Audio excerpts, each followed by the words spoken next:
Is there any public comment? Hearing none, moving on. Can we have a motion for the minutes from February 14th, well, for the time of, what is the time on this? What's the date? Yeah, February 14th, well, that's, the minutes. right, okay, February 14th, 2019. So moved. Second. All those in favor? Aye. Aye. Abstain. Okay, we're gonna change the agenda a little bit. I'm going to ask the town administrator to make a presentation. Thank you, Mr. Chairman. I don't normally ask to go first unless I have a second obligation on the same night, so I have FinCom in about half an hour, so I appreciate the indulgence. In terms of, I was requested to comment on two articles from that were approved last year. Article 55, known as the Judah Eldridge property purchase, and the second article is Article 58, the Housing Trust and Part-Time Housing Coordinator. So I'll do them in the sequence in which they were voted. On the Judah Eldridge property, just as a reminder to folks that may be watching this or not familiar with the project, there was a piece of property that was owners unknown. The town meeting had approved the acquisition of that for conservation purposes. The funding for that came from the community preservation funds. And in terms of the status, once we had the approval to move forward, when you take something by eminent domain, you have to go in and do a title search to find out who owns what, who's the last owner of record to the best of the ability. Obviously, as owners unknown, that was a little bit of a difficult task. We did engage the services of a title examiner, Nancy Penny. She had gone through and done the preliminary work on that site and then sent the work on to KP Law, the town's law firm. And they had continued to review that material. And it had 435 potential property owners, so it wasn't a small task.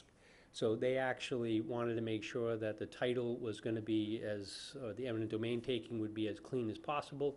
So they referred it to a Boston title examiner, a title examination firm that reviewed it. And the KP Law folks have done the order of taking.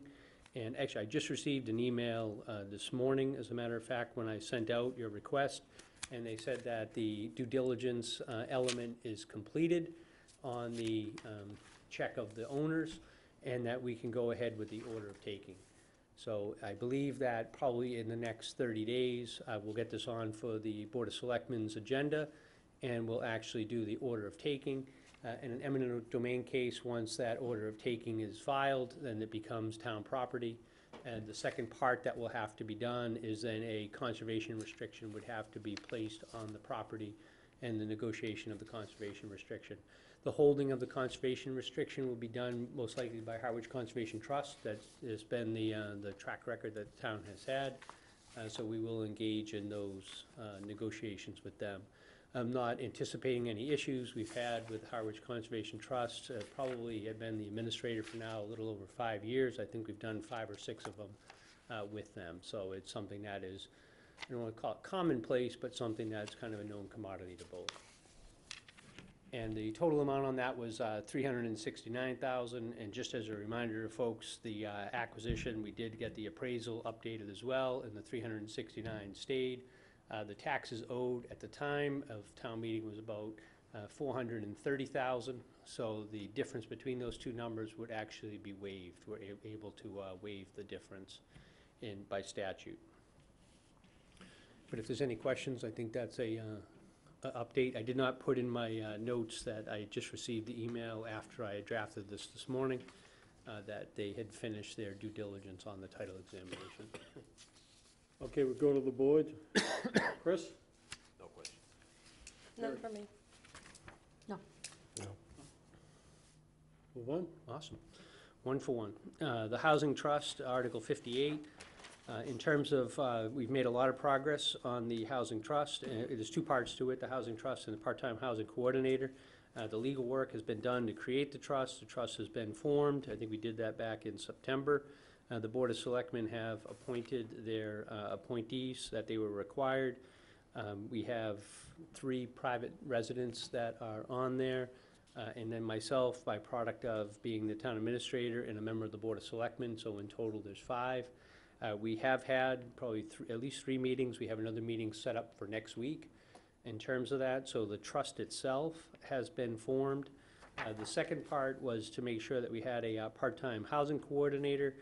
We did do the request for proposal work. The one bidder that we had received was CDP, was the name of the company, and we did select them to be the part-time housing coordinator. It's a contracted service, so it's not an in-house employee, contracted service. They have been on board for probably 2 or 3 months at this point, and they are up and running. They do have office hours. If people just, I'm gonna take the opportunity here to plug that if people do have housing concerns or housing needs, we do have office hours on Thursday here in this building. They can sign up at the town clerk's office to schedule a formal appointment, or they could schedule a formal appointment through the library. So I would encourage people to, Anita should be aware of it. If she's not, then I stand corrected, but we'll have it through, the appointments will be made, so people can come in and get the appointments with the part-time housing coordinator. In terms of the work of the trust itself, I've had a little bit of a conversation with the chair. In terms of it, we have taken a 2-tack approach, if you would. One is that we have a town meeting article that has been put together. We are pending the selectmen's vote in favor of that. It has been voted favorably by other groups already. We have selected, I believe it was 5 properties. Actually, Real Estate and Open Space had voted in favor of the proposal with a few stipulations. So those stipulations have been forwarded to the Board of Selectmen. At Monday night's meeting, we had some discussion, but the approach is to identify and have these 5 parcels go from under the jurisdiction of the Board of Selectmen as general municipal use and formally be assigned to the trust. The significance of that event is that by having it part of the trust, then the trust can actually engage the services of MHP, a quasi-state agency, that will come and do feasibility studies on the various parcels to see which ones that we could develop. The idea of not doing necessarily one is we wanted to try to take a footprint and have several sites throughout the community, several sites too, some that were larger, some that were smaller, so that no one neighborhood feels like it's being isolated. And I would say, and probably will say a couple times between now and town meeting, that those sites, all the sites, if they are considered, should be deemed to be under active consideration for affordable housing.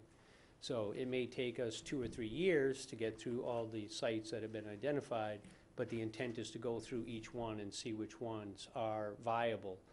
So the feasibility study will have to be done on each site. There is obviously a chance that some sites may be ruled out because of if they have vernal pools or if they have environmental concerns, that we would not necessarily be able to develop it. If a site is given for purposes to the trust, and the trust cannot make use of that site, then it would revert back to town for general municipal use. So one track is to do that. In that situation, if the town owns the land, we would then do an RFP to see if a developer would come in, partner with the town, and actually build the housing on those sites. So our supplement to that, to make the affordable housing work, is that by not having the developer pay for the land, then that makes it a little bit more economically viable. So the 5 sites are important for us in the longer term, so we can develop sites that we have in which we can provide that subsidy of the land. The second part, which this has worked much better than I had originally anticipated, we did do a little bit of a, I don't want to say a campaign, but a little bit of publicity to bring people out to see if developers would approach the town about different developments that they're doing, with the hopes that we would take private property and have a developer want to build a private property but not have it be economically viable to do affordable housing unless we partnered up with them to kind of buy down the development costs, so then to make the development more viable for affordable housing. And we've had 2 very reputable, very skilled developers that have already engaged in these types of projects already reach out to us on an individual basis. So we have sites that are under active consideration now.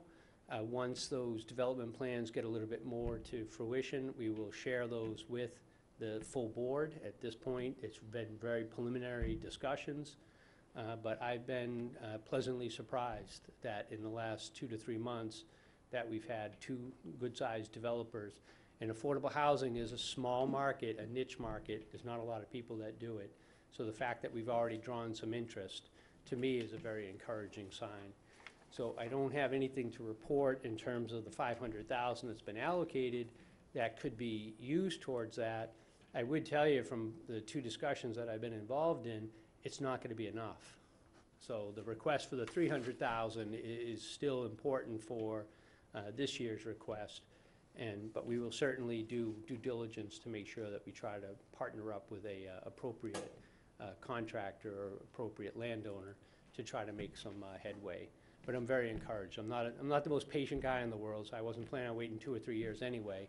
But to have yield some fruit after only 2 or 3 months of kind of providing notice to people, I think is at least encouraging. Questions from the board? My understanding is that you're having a public forum, April 30th, or something. You might Yes. want to mention that. I was thinking that the about date? doing that, and then I was like, oh, I don't know if I should or Oh. not, but I will.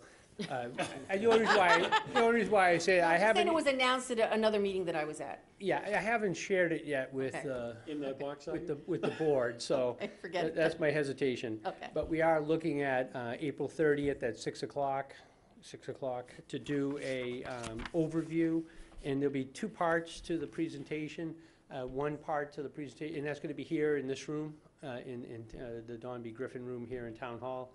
So the 2 parts to the presentation, one is to kind of talk about the affordable housing element, why is it needed? And then the second would be to talk about the actual parcels that would be up for consideration for town meeting. So those are the 2 elements that we're hoping to kind of capture. Heather Harper from the commission will come out, and she'll do the needs assessment, if you would, and then Charlene will do the properties in the town. I anticipate that the trust members will also be there. I'm obviously planning on being there to answer any questions that people may have in regards to it. Thank you for the opportunity. And also, did the Affordable Housing Trust, were you in any way involved in the zoning boards, the planning boards zoning bylaw change for the ADUs? Yeah, the ADU, we did take an official position as a board to support that. I think that is an important element to try to help out in housing. They did have, actually one of the things I'm going to report on my next meeting is that the planning board did have a meeting, in my understanding, and voted unanimously on all their proposals that they have, one of which is the ADU, accessible dwelling unit. And just for For a folks, moment, explain the acronym. I was just going to say, for folks that, I've been going a little bit too quick here with the acronyms, but in terms of it gives the opportunity for a homeowner that is maybe wanting to make a little extra income, or perhaps has a larger house, have part of the house be deemed as a kind of an in-law apartment. I think people are more used to kind of that terminology, in-law apartment. There are some stipulations on there, which I think it's 6 months that you have to reside in that. So it's not really designed in the approach of having it for short-term Airbnb rentals, if you would, but it is designed as trying to encourage people to, if they have a house that have the ability to have the in-law apartment, to be able to pursue it. In my mind, the most significant change is that under current regulation, you can do it, but you do have to go, and no offense to planning board, but you do have to go to planning board, and sometimes when people go to a regulatory agency, they feel the obligation to bring an attorney with them to make sure things go smoothly. We've been a little bit more of a successful town with that. I think we've had almost 10 of them. But I think having a opportunity for people to come in and just talk directly to the building commissioner and work through those details, as long as your development or your house complies, you would be eligible to do that. So the idea behind it, thank you, is to extend and have the opportunity to have more affordable units for folks in the community. And I only bring these up because I want to applaud your efforts in being organized for such a short period of time. I think that you're really, being diverse in approaching lots of different things and getting, some information out there and trying to see what you can do. So I applaud you. Thank you. Appreciate that. Mary. We need all the support we can use too for town meeting. I'll just follow up on the comments about the accessory dwelling unit bylaw changes. We have one now. Now, if you have a detached, under the current bylaw, if you have a detached, it's by special permit only. It's not to exceed 900 square feet. It's limited to 2 bedrooms. The changes that were proposed were to allow either attached or detached as a matter of right, still 900 square feet, so relatively small, still no more than 2 bedrooms. What is still the same is 1 unit has to be owner occupied, only 1 of them can be rented, and the one that is rented cannot be rented for less than 6 consecutive months at a time. So the theory behind it is to encourage the year-round more full-time residents. So that public hearing was Tuesday night, and the planning board, Chris is correct, the planning board did vote to send it back to Board of Selectmen with support for town meeting. My apologies for not attending. No. I had wanted to attend, but sometimes 3 or 4 nights in a row is a little bit loud for We were there. administrator. Chris? Chris, did you say when you expected the first town site study to be done, the town sites that you've taken over recently? I think once town meeting, if everything goes according to plan and town meeting votes to allow those parcels to be transferred over to the trust, we'll engage MHP very quickly after that to start doing that assessment. I think we'll do a kind of a preliminary assessment, have them look at all of them and see which ones we probably can do quicker, more straightforward, and then maybe defer those ones that may be a little bit more complicated, so we can kind of hit the ground running. Okay, and concurrent with the 2 initiatives that you described, are you in pursuit of any grants at this point, or is it too early, or do you have to wait until you have something firm to? That's a great question. We actually had some discussions today, and in my experience, and I had this happen to me, where we were doing an affordable housing project in my last community, and we had some money, but not enough to kind of finish the project. And the state folks came out and they said, hey, we know that you're close and we want to help you go over the finish line. So they actually called us and said, hey, we have a grant that's eligible for your project and we know you're close in your project. So I think having a project that we can move will almost help the grant agencies seek us out. And most of these developers that we would partner up with have to get state approval. So it becomes a known commodity. Okay. So I'm not too worried about that piece. And the last question, do you have any idea, there's this state guideline, or the state minimum percentage of affordable housing Yes. that's our target, right? 5.4 we're currently at. We need to get to 10. 10. So do you have any idea what that represents in terms of actual number of units in the town? That's a great question. I don't have the, do you have the number? I believe it's 22 a year. 22 new capital A affordable units a year, if I recall correctly, under the current. Under the housing plan. Under the housing production plan, Why is it new, 22 new every year? because that's what it will take to get us to, with growth, to Oh. the. And I Based don't, on our it doesn't mean forecast. necessarily new units. It just means adding new units. So if units were to be converted, that would count. Correct. But under the plan, they do have a target. I believe that's the number, I can double check, but I thought under the housing production plan, the number of 22 a year sticks out. Okay. Because I seem to recall discussion being such that the trust was gonna be the way that we could actually stand some chance of One of the getting things we will do too, because I think one of the questions that we really are trying to confront is, what does affordable mean? And we actually, in one of my meetings this morning, we had a person presented some materials that a person that makes, everyone says, well, what is 60% of median, income? So we have what those numbers are, and we also have what types of people actually fit into those income categories. And, you know, I think it's very interesting that we have those numbers for up to 60% for a certain type of development. But, you know, they're the paraprofessionals, they're teachers. I mean, it goes up to, I want to say off the top of my head, about 50,000 is the number. And then to do workforce housing, it could go almost as high as 100,000. It does depend upon how many people you have in the home. So that number gets larger. So if you have a family of 4, you're probably closer to 75, 80,000. If you only have one person, then that number obviously is less because the household income is less when you have one person. But we're going to have that information and start to provide that so people get a sense for the character of what it means to be affordable. It's really, affordable it's a bad word because it's really common housing. It's housing for everybody. And we'll start to try to show that and document that out. Here comes the mean-spirited part of me. Has the trust spent any money of the 500+ thousand that it's in its care and custody of now? The care and custody is held by the treasurer and by the accountant. The only money we've obligated is the $30,000 for the housing trust coordinator. Okay, so We have not spent the any process of it. has started. Oh, yeah. Okay. Oh, yeah. Just one last question.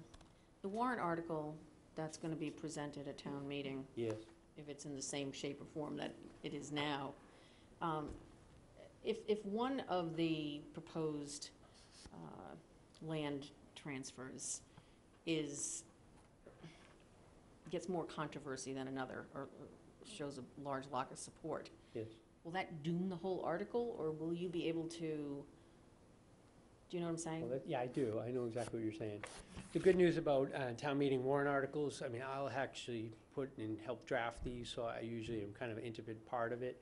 So we will draft it for all 5. If one becomes controversial, then we'll have the word processor out there, so we can take that out of the motion and then have it pass. I think the idea is to have them all, you know, as many as we can pass. Of course. And 2/3 is the threshold that we Right. need. Right. But if one were to become controversial, I would hope that someone from the floor would ask to just strike that from the motion.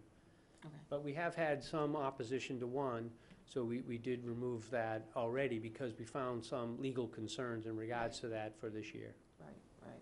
I just would hate to see us get all bogged down. So don't I. I know. But people will be able to reduce the number. I would certainly encourage people not to reduce the number.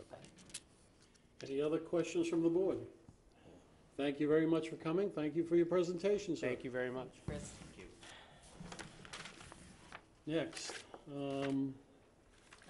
Anita, yep. Mr. Set. Records retention, Yes, Article 50. right, thank you very much.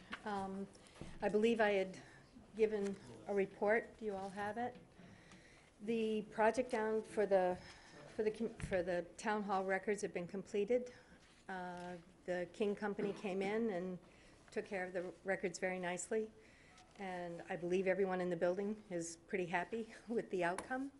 And like I had said in the report, I believe there was $40,000 that was allocated. We have 176 left. You're more than willing to take it back. Other than that, my report is very short. It's completed, it's beautiful, it's done, and I think everybody's pretty happy about it. Mary?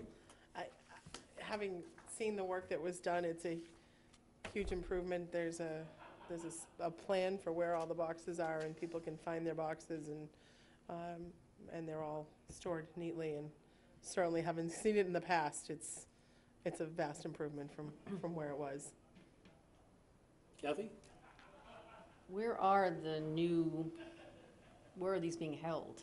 Right now, they're held in the basement. Okay, so they're back in the same situation they were before? Oh, no, not at all. Okay. Did you by any chance come downstairs? No, to I see- was warned against it. Oh, please. I really wish you had.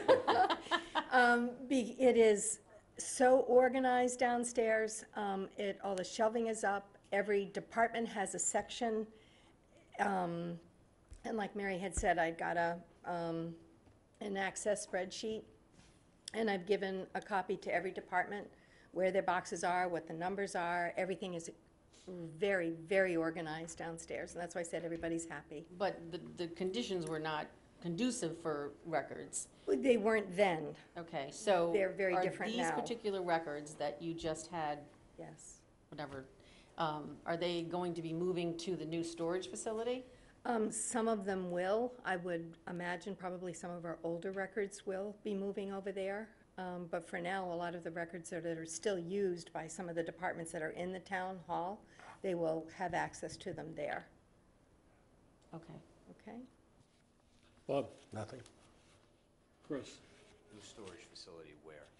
The one that's supposed to be in the bottom of the community Community center. center. Okay, that's what I thought you meant. I mean, there was a lot of concern about building the storage thing so we could move all the records from the moldy basement. But when we did all the record retention, we asked the Secretary of State if we can get rid of some. There were a lot more records there that we were required to keep, that's what we found.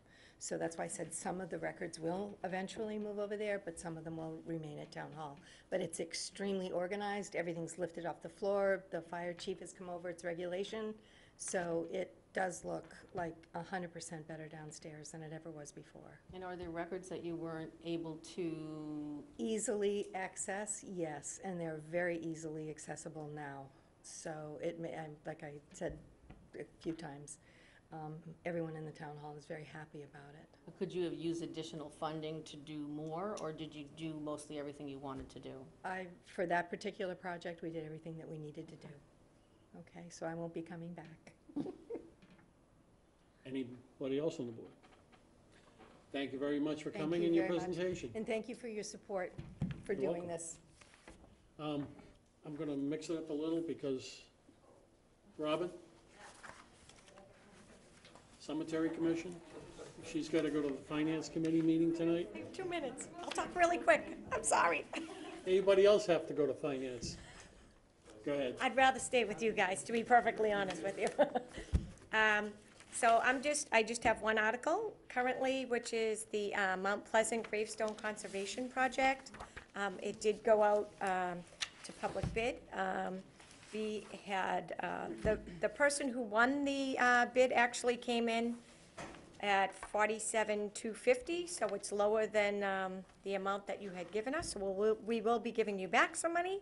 I have gone out and met with Cheryl. The name of the company actually is called Gravestone Conservation, which is, we called that the project name, which was kind of ironic. But, so Cheryl met with me at the cemetery today to go over where she was gonna have the sand and the gravel placed for fixing the monuments that need to be reset because some of them are tilting or listing. And she should be finished with the entire project by June 15th. Per contract, which I actually brought a copy for you guys. I don't know who would keep it. So this is the, okay, I'll give that to you after. Okay. So far she's taken all the before photos, so she's photographed every single stone and every thing that she has to fix in the cemetery. She's gonna catalog it, so at the end she's gonna give you a report with before and after photographs of each stone that they have fixed and cleaned, and that will come at the end of when it's finished. Members of the board, Chris, No questions? Bob, Nothing. Kathy, Mary, None for me. thank you very much for your presentation. Thanks. Thanks, Rob.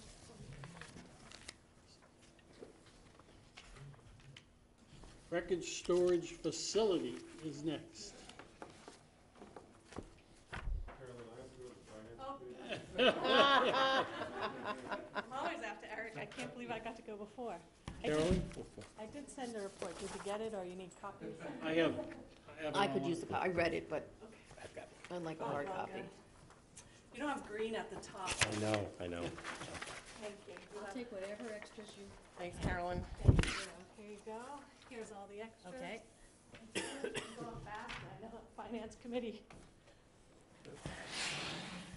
Thank you for the opportunity to come and update you on the second part of the storage, records, retentions, and storage. So I did send a letter just stating where we are. The RFP was written. in light of some other projects that have happened in town, we took a really close look at it to make sure that everything was included. And both Sean and I had some changes to it.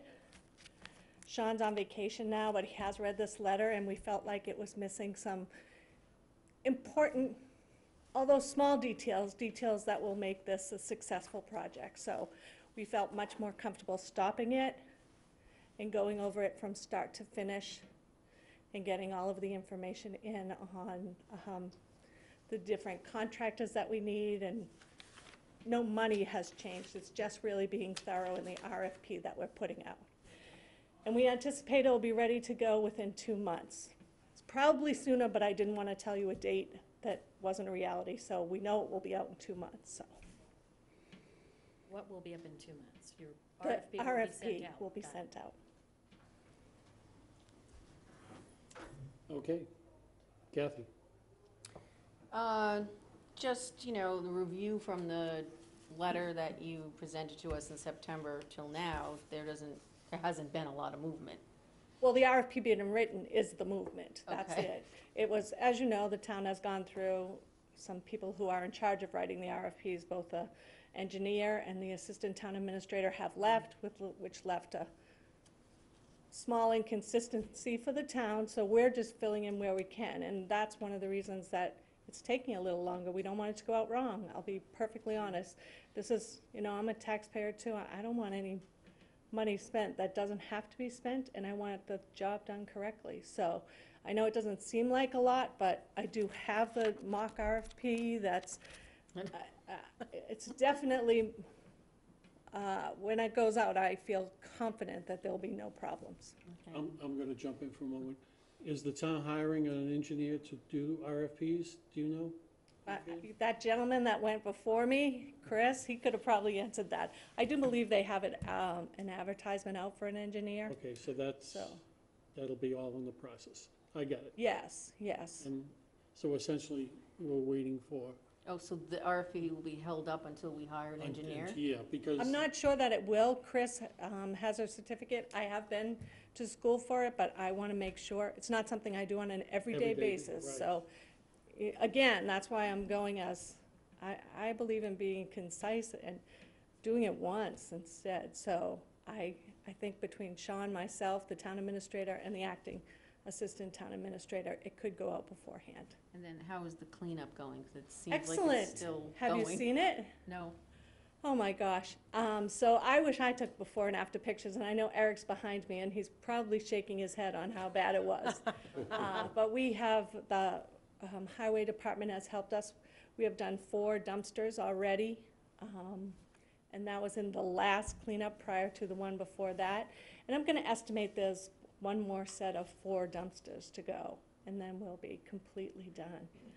But it was it's huge, 17,000 square Yeah. feet down there that people just leave stuff in. And can I ask, is there gonna be any Locks? procedures put in place to avoid another buildup of hoarding? You're all gonna be on TV. That's too fine a point on it. That's an excellent point. There is going to be procedures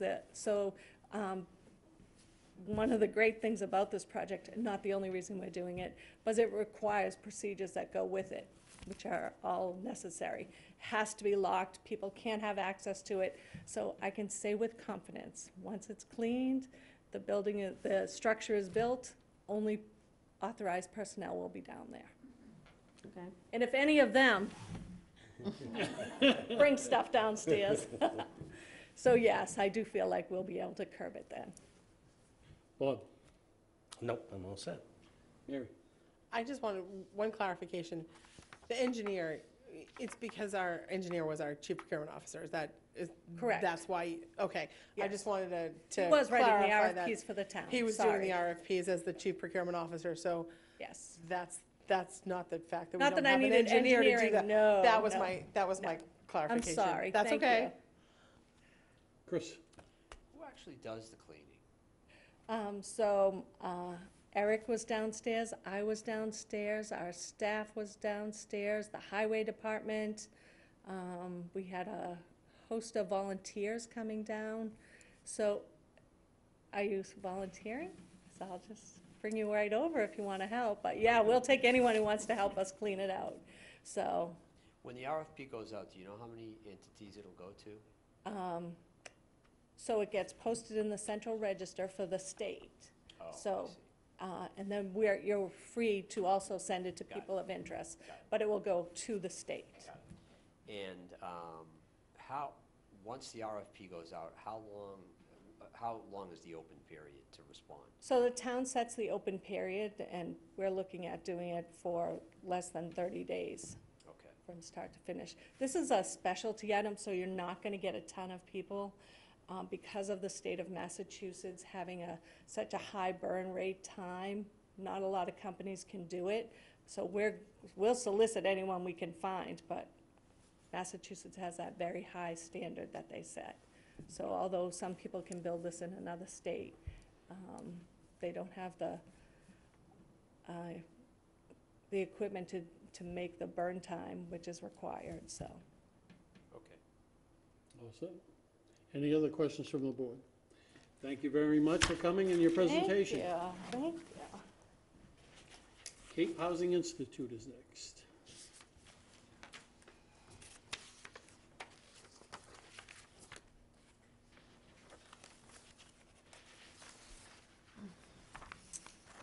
Good evening, I'm Ann Robinson, the Chief Program Officer from the CDP. The report that I've given you shows that we have expended the $10,000 that we were granted from this committee.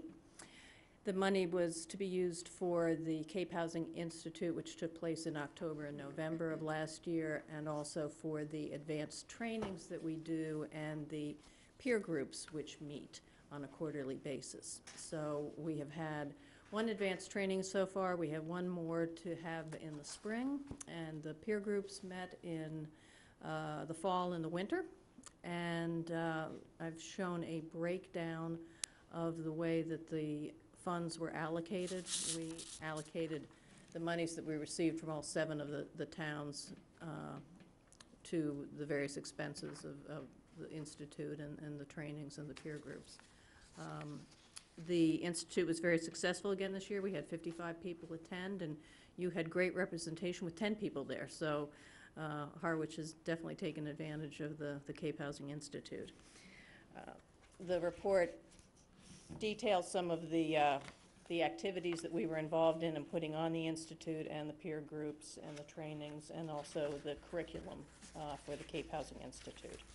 So I'm happy to answer any questions. Chris? I noticed in your summary that you did a survey of attendees. So can you tell us a little bit about the results of that? Sure. We got very positive results. There are 4 ratings that the attendees can give each one of the sessions, which is not useful,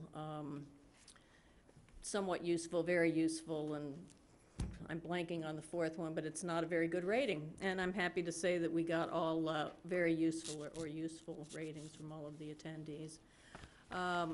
They also give us specific feedback on what they found useful about each session, so that we know what to continue with and what to tamper with. Each year we'd like to change the Institute a little bit. Can you share any highlights of that, or is it too early to? No, it's not actually. One of the things that comes out of it is topics they'd like to have a little bit more information on. So from the fall, we did discover that people were very interested in learning more about the Chapter 40B process, and that turned out to be the advanced training that we put on in February to meet that need. So, you know, the feedback has been that they would recommend their colleagues going to the future institutes. And that's Okay. kind of it. All right, thanks. Sure. Mary? No questions for me. I'm happy that Chris and Charlene Yeah. made it. They were the prior years also, so. Kathy? I don't know if the actual funds from this went towards the workshop I attended, but I know Community Development Partnership was a sponsor. I attended The a community 40. housing workshop for the Lower Cape a couple weeks ago on a Oh, Saturday. the advocacy training. Yeah. Yeah, actually, that's not part of our proposal to the CPCs, Right, but I just wanted yeah. to say that it was very useful. Oh, good. And we had a good. great representation from Harwich. We had at least 10 people there, and there were a lot of people from Chatham, Brewster. Yeah, terrific. And it was a good program. Yeah, great. Just clarification, Sure. this was a program that multiple towns put money in towards this, Yes, correct? 7 of the 8 lower and outer Cape towns. Okay, so funded that it. was my question. Yeah. Did one town not participate then? One town didn't participate. Okay. Shall So I how- tell how you do which town? How do you make up for because you budget, based on. We 8 did, but towns, how do you fortunately, one make of the up? things that we receive every year are funds from the Cape and Islands license plate funds. Okay, And so when we have a shortfall, we use those funds to make Good. up. okay, thank you. Any more from the board? We're all set. Thank you All very right, much for thank coming. you. Up next, Brooks Free Library.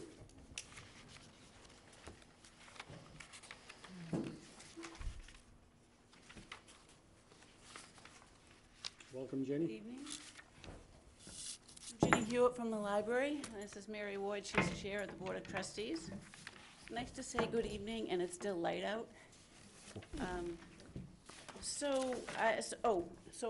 I gave a written report, and Mary's gonna pass out some copies too.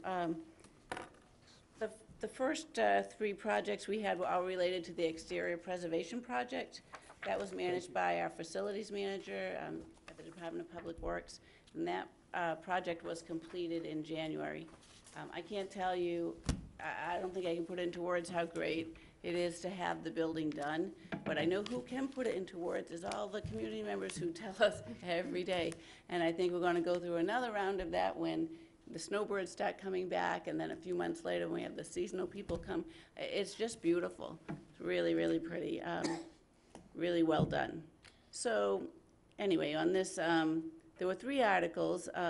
Article 41 of the May 2012 Annual Town Meeting. There's $38,656 remaining in that account. Article 39 of the May 2016 Annual Town Meeting for $540,000, and that is fully expended. Article 51 of the May 2018 Annual Town Meeting for $300,000. There's a balance left on that and a small amount committed but not yet paid. So the remaining balance on that is $59,357. So altogether, between the 3 articles, it's returning $98,103.49. Just doing the math. Yeah, Glad I you did that. actually have something for you too. It may seem a little confusing, but I was looking myself to see what we spent, because there was another article where the CPC paid for the assessment and the conservation treatment plan recommendations. And so with all of that, that money was returned, expended and returned last year. There was $1,000 left in that. So altogether, the project cost $804,914. So, just thought you might want to know the total. On that latter one, Which one? the, She's saying that there was $1,000 returned We're- from that one. right, I don't, see, I don't remember that. Well, it was from 2014. It was for the assessment. It was for the study. Okay, so, So that was closed out last year. We closed it out last year. I just thought you might want to see what total was awarded and what was the total spent. so this has nothing to do with the article from 15. Okay, I got it. No, it's just I thought you might want to see what the whole total project cost. All right, so then, go ahead, do you want to say something? Before we move on to the other 2 articles, trustees would like to, I'm representing the trustees tonight to thank you for your support for this preservation project. It was a long time in the works, it was a difficult project, and frankly, without the last $300,000, it never could have been completed. The trustees are hoping to put together an open house in the spring, perhaps June when it's warm, so that we can invite the public and all of the people who help support this project, the Board of Selectmen and Finance Committee and everyone involved. But tonight I'm here to say thank you to you, because this project meant a great deal to us. We're very happy about the way that it turned out. We hope you are as well. And we think that it's something we can be very proud of. But without your assistance and commitment, it would never have been completed. So, or at least not to the standards that we would expect for a historic preservation project. So tonight I'm here to say thank you to the CPC. So please know we appreciate it. On this particular article, are there any questions, Bob? Yeah, on the exterior preservation project, does that mean you're turning back everything? I mean, is the project done? It's other than done, the- yes, it's complete. So this is all money that can be turned Yes, back? it is. Good. Yes, it is. Kathy? Good. Chris? Seems like a feel-good story. Yeah. Landmark in the town, nice job. Thanks for your thank you. And I think it's a great advertisement for CPC and why the historic preservation is a category that was included in there, because the town, could have done some work. It would not have been historic preservation work, and that's what it needed. Tell all your friends. Yeah. I just want to say, I think it looks great. I think it looks terrific. I got one extra thing. Are you going to be doing any signage that says that CPA funds were used to support the?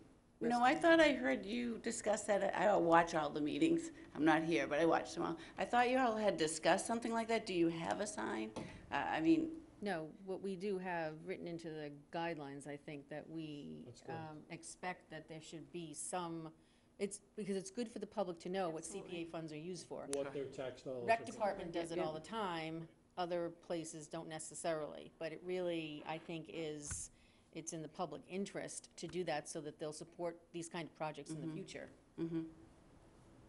Okay, we'll see. We'll Who see do we what we can. approach about that? Yeah, I don't- We develop the sign. Maybe take a look at the rec department signage as a, Right over at the ball field, right Yeah. over here, Brooks Park. Yeah. There's a couple of signs over there. Go ahead, Nick. Just one comment. It's in the historic district. Yes. I So was any thinking- signs are going to have to come to the historic Right, commission. right. That's what I was thinking, yeah. right, okay. So I'm wondering, Touche. can the library use the historic preservation the funds from the article to pay for a sign? Because then I would just recommend that we leave them a little bit of money to see what a sign, So, I don't think so. I don't think that's part of then it. that's fine. I'm I'm wondering just what- asking.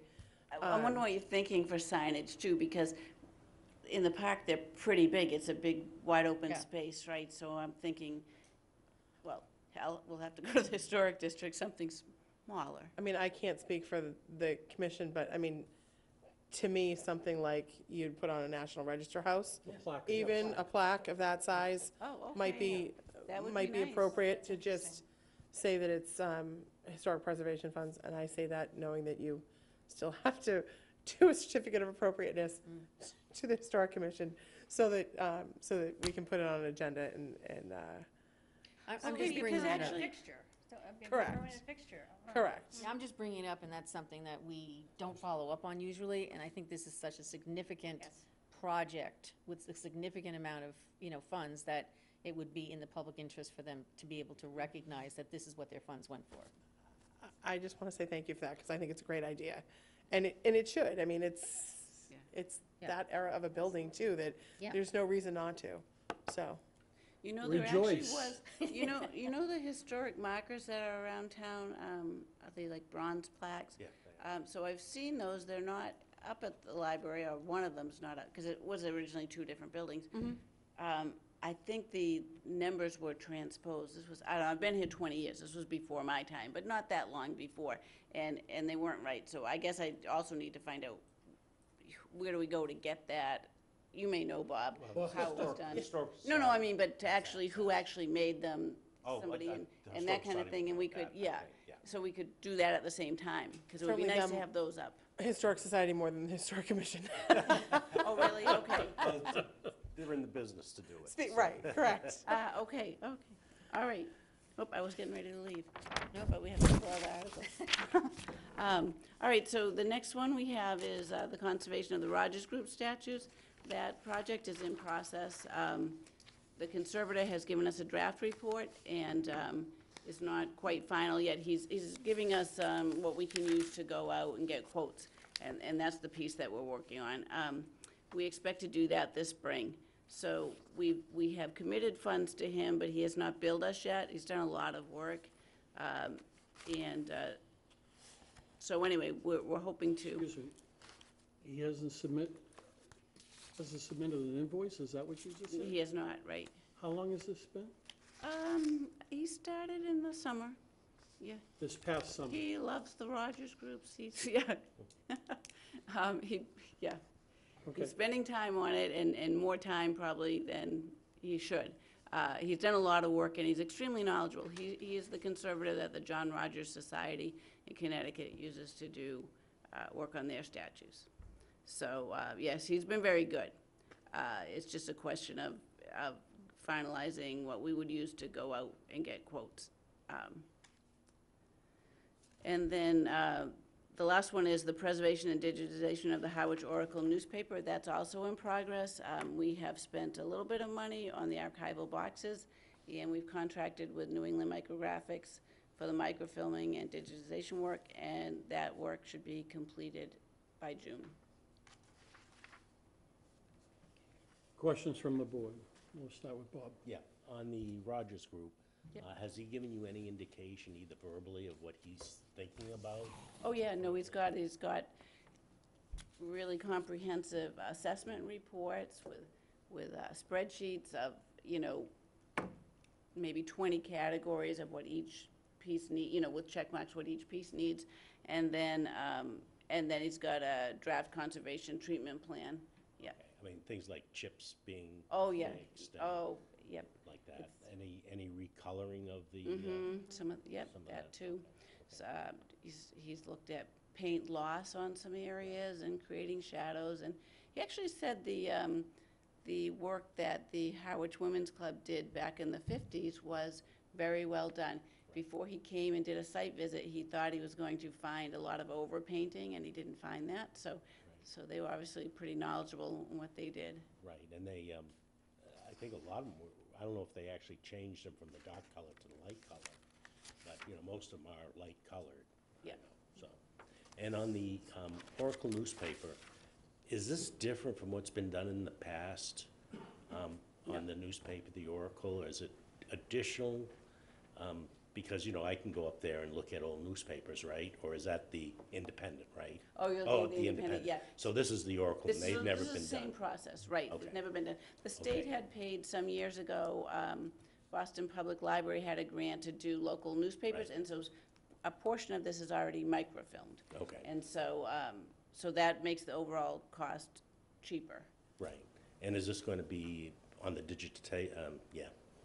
when you digitize it, is it going to be available on the internet by any chance? Well, the problem is, the town doesn't have space on its servers, so, but what we did just do is digitize all the town reports back to, I think, 1866, and that's on the Internet Archive, so we can start putting this type of thing up there, too. Right. Yeah. Good. Yep. You all set, Bob? Yes. Chris? And then, I'm sorry, and that's free. Yeah. All set. Kathy? Yeah, just, your original application for this project went in the fall of 2014. For which one? The For Rogers? the sculptures. Yep. For the restoration. And now it's 4.5 years later. Yep. And my concern is that the pricing for restoration is gonna be could be significantly changed. It could That's a be. concern that this has taken so long to get where it's gotten. It's a concern for me too, and you know what prompted me to do this was when the one statue was left at the treasure chest, a recovered statue from the theft in 1976, and I think I completely underestimated the knowledge that you need. I started to get quotes at one point and immediately got, bombarded with a million questions about, I can't even tell you, I'm not an art expert. You know, did you want this done, or do you want that done? And so anyway, it took some time to get in touch with, you know, find the right person, this conservator who really knows this, who I feel comfortable knows it. Like I said, it's who the Rogers Society uses, but yeah, I'm a little concerned about that too. So that it may not be, I mean, I don't know what you all would feel, should we, if that happens, should we, Well, I mean, we'll come back to you. Well, it's a concern in that that's why we try to have a start date, a completion date, and try to sort of rein it into like a 3-year period of time for things like this. This was too much at one time because we thought we were kind of done, I would say, with the building project, but it didn't get done. And then we had to go through another round, and, you know, it's only so much discretionary time, I would say, that I have, not in my regular duties. And so, yeah, this was probably could have waited. But I feel like we're at a good place now. So I guess that's my question to you. When we go out for bid and our quotes, how do we, what if it is more? Should we come back and talk to you, but do you want us to prioritize?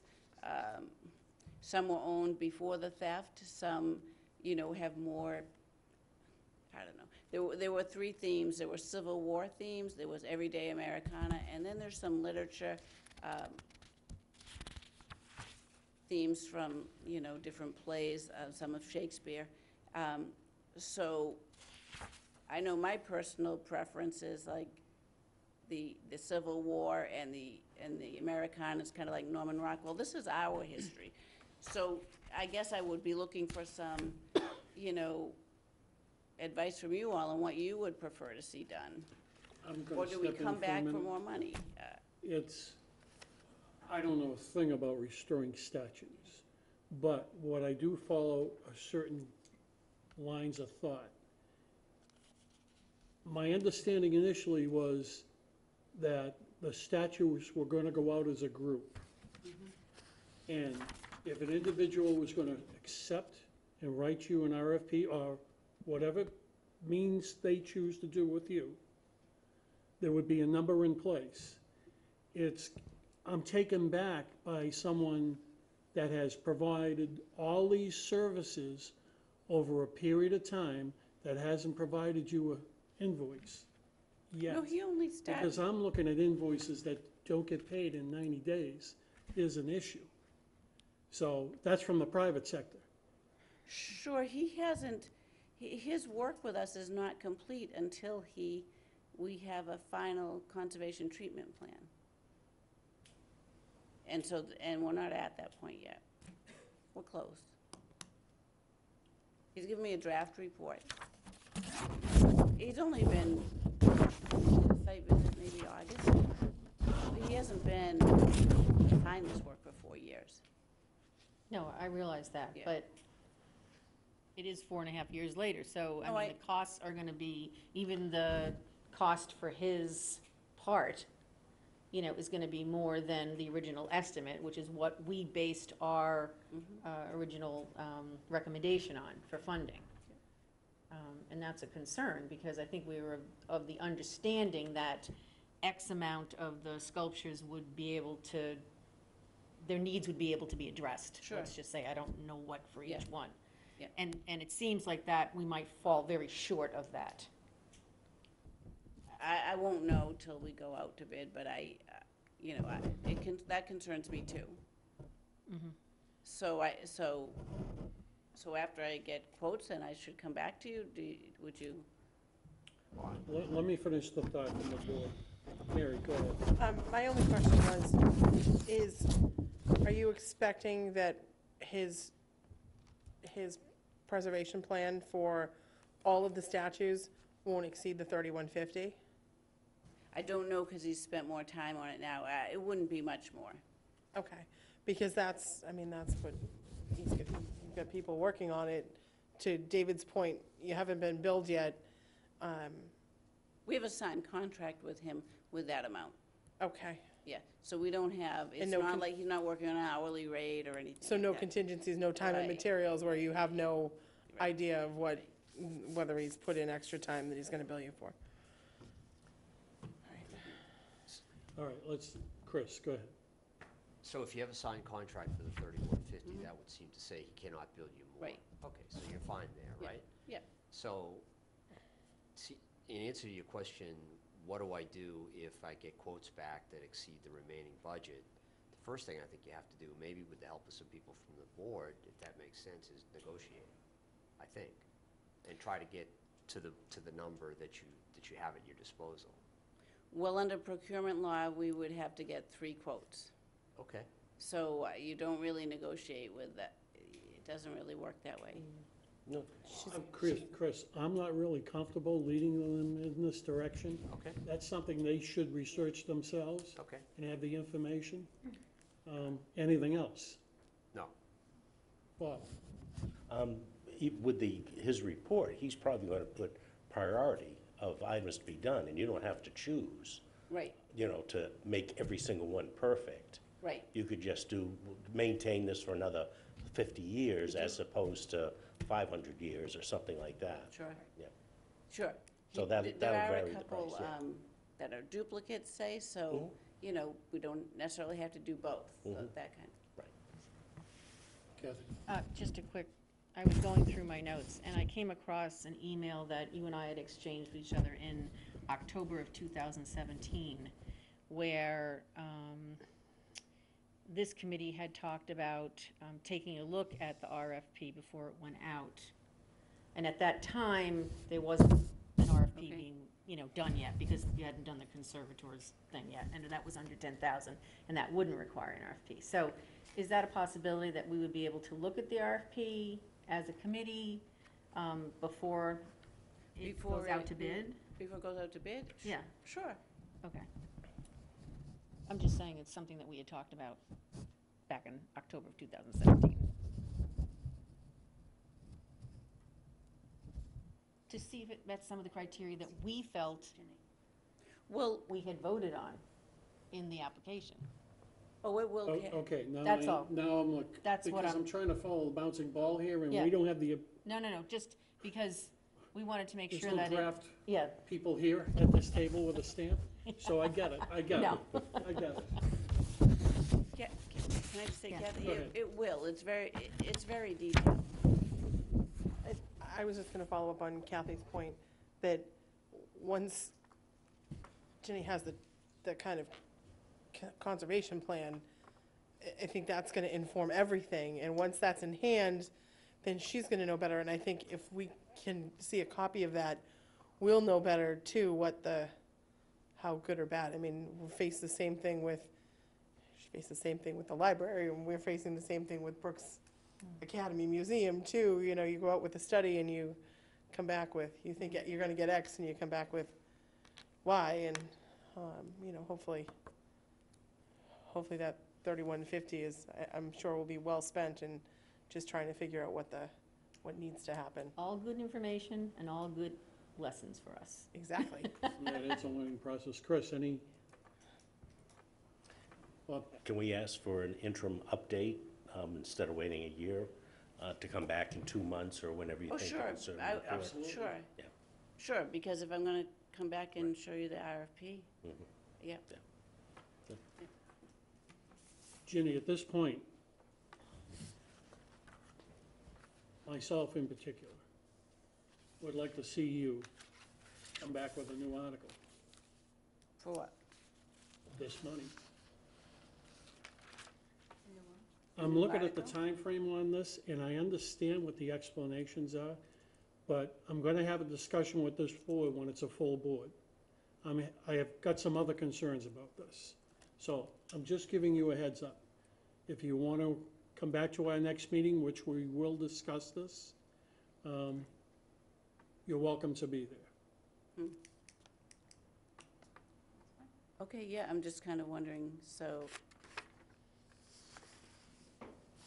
Okay, In private business, again, in private business, I have an issue with the amount of time that's elapsed without an invoice in your hands.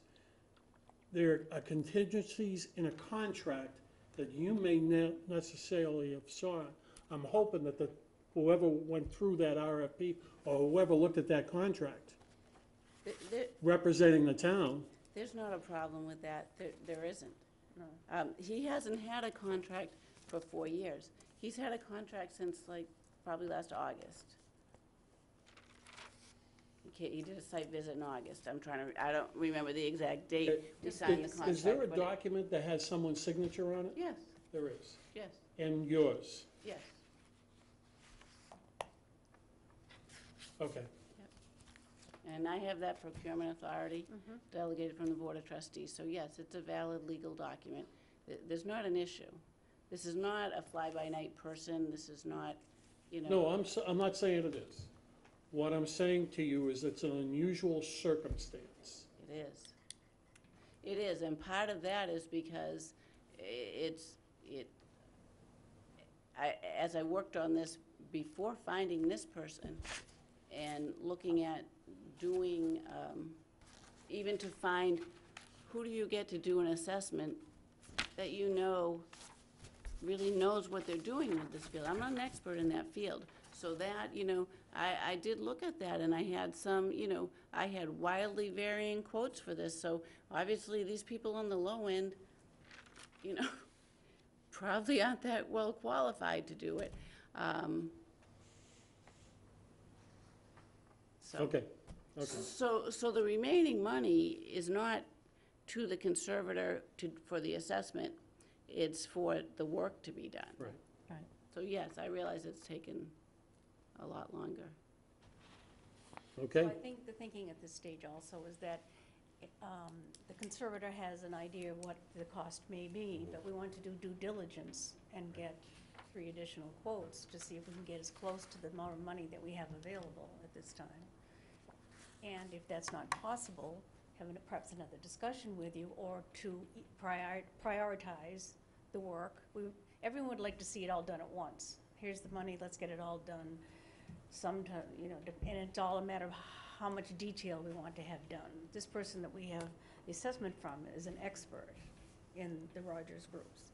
So we're going with the very high end, and we have a certain amount There's of a funds. premium, exactly. And he's going to be paid for his assessment and his expertise. And then we wanted to do the diligence of seeing, all right, now that we have that, can we get, a figure that is as close as possible to the money we have remaining? And then if not, then we need to determine altogether where do we go from there, so. Yeah, and my expectation is it won't be this conservative to do the work, because he's gonna spend hours on one little feature. Right. And we can't afford that. This isn't a museum. But we want people that are, Competent. we're not gonna waste the money either, but No, there have to be certain like Bob said, competencies in this trying to work. get I understand. most of what it done, yeah. Believe me, there's been times when I've thought, every time I talk to the conservators, it's somewhat bewildering, because he's like, well, you're gonna have to judge if you look at it in this shadow and this light, and it's like, no. That I thought, gee, maybe we should turn the money back. But here's the thing, these are historic to the town, and this is the town's heritage, and that's why, we wanna still do it. I mean, the first statues were given in 1880 when the library opened. Chris? I just heard you say that the conservator, I think I heard you say that the conservator is able to estimate what the work will actually cost. Now, based on your description of him, I'm a little doubtful of that, but I'm going to ask the question, is that true? He's given varying ideas about what it could cost, and again, that's where I'm trying to see how much time and how much depth we can put into it. I guess This original quote to do the work was based on, I got 3 estimates from qualified conservators who, and there was, I'm sorry, off the top of my head, I don't remember, but whatever it was per statue, there was several thousand extra in this, what we requested, so that it would cover any contingencies. and I still think we could get the work done. The- Because they're good, reputable, they're not specialists in Rogers groups, but they've done that kind of work, but they're not, Francis Miller's the conservator, he's, very well-known, he's in demand, and like I said, someone of his caliber is gonna take much more time and much more attention, and all of that costs money. Well, it just seems like you need to get your RFP out and find out what the responses are. Sure, that's what we're gonna do. Because you yeah. may not even have a problem here. Yeah, Let's right, find out if there is. right, Bob? we're almost there, I'm all set. do that, yeah. I just have one more Okay. thing. I apologize to everybody else if this is taking so long, I know. So you said he came out for one site visit so far? Twice. He did one before we even signed a contract. He just wanted to see before he even gave us Okay. an estimate. So when he came for the site visit, can I ask, did he take pictures of every single sculpture every that you own, angle. from every angle, and, When we went to the police station when he was here to pick up the recovered statue because it had never been returned for us, and so they were quite happy to get out of their evidence room. But, so they said, they were waiting in the lobby. I'll just tell you, because I just want you to know, like, this is the kind of love and care he takes, like we're waiting in the lobby, an officer comes out, he hands us this big statue, it's about this big. He hands it to us, there you go, and Francis said, oh, could we have a box? We're gonna get you a box, because, like I said, they want it out of there. So they come, bring a box, oh, could we have some newspapers to gently place it? Like, he had to sit in the back seat next to the box to hold it so nothing would rub. So for him to do the work, he's gonna pay it that kind of attention, and anyway. well, I do the same thing with my pizza, so. I get that. So it's been hard, because even to have a conversation with him, it gets into way more depth than I know, and, I think that it would make this committee feel better if you shook the tree a little bit and, got this guy to respond and send his invoice thus far, so we have an idea that there's some progress. It's really not him responding, it's more, me looking at the draft report and having conversations with him about how we would prioritize them, and, because he's got some priorities on there, which like I said, some of them are duplicates, some are things we acquired after the theft, and we just want to get the whole collection done. Jenny, get us an invoice, please. Yep, we will. And at the same time, shortly after that, we'll have the RFP. Okay. All right, Thank you very much for coming. So, just to clarify, you still want me to come back in April? Bring the, We'll let you know. Yeah, Okay, we'll be in how's that? touch. okay, all right, thank you. All right, next, bikeways. I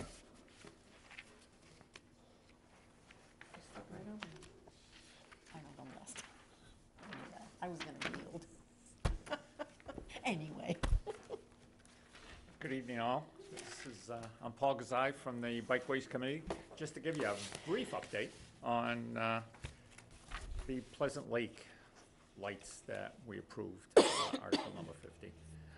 The lights have been purchased as of November 8th of last year. And currently, which actually costs $24,500, by the way. And we were budgeted $27,000. And Link is planning on purchasing 4 more precasts, to mount the lights in early, he said early spring. And that's an estimate of about $1,500. So we should end up coming in around $1,000 less than budget. Any questions? Bob? Nope. Kathy? Sure. I'll ask the question. I'm the question person. So we're not gonna rescind the 1,000 until after you get all of your, Correct, yeah, things we've just done, got to see which is exactly. fine. Link gave me this pretty good estimate only about a week ago on the precasts. Okay, and the payment for the lights, does that include them, you know, setting up the censoring system and Yes. timing and all that kind of Yeah, stuff? to my knowledge, it is. Okay. Yep. That's it. Should be turnkey, all the others. Should be. Yep.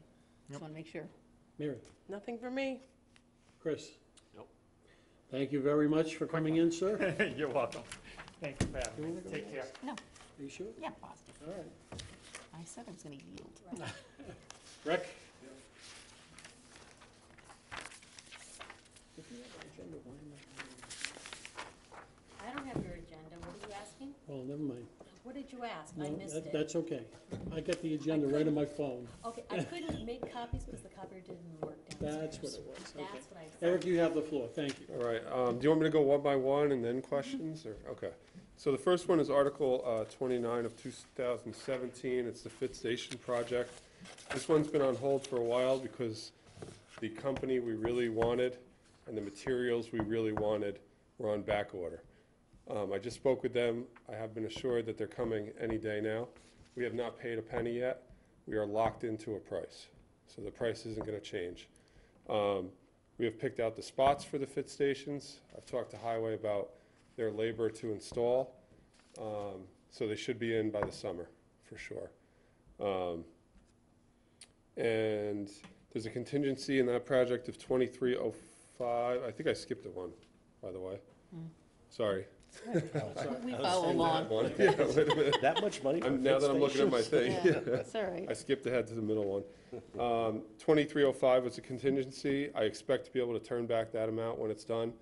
The only thing, you know, with labor for the highway, there's Yeah. concrete to set the posts.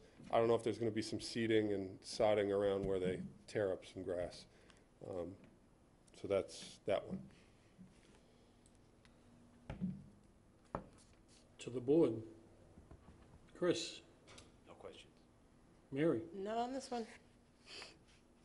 Kathy? My only question is, we're putting together a brochure Yep. that talks about CPA and its funding, what they're used for. Sure. And we hope to distribute it at town meeting. Yeah. And one of the things that we mentioned on our Yep. list of potential things was the fit stations. I just Sure. want to make sure that's okay with you. Oh, yeah, absolutely. Okay. Yeah. Because I know people say, what fit stations? No, it's coming. It's Okay, coming, I all promise. right, just want to make sure. Yeah. Nothing. Eric, on this one? Yep. Have you been able to get a hold of Frank yet For pictures. for pictures? We're working on getting we sent some pictures over, but we wanted to get some pictures showing the use of the park, of Brooks Park and White House. So we're working on getting those pictures.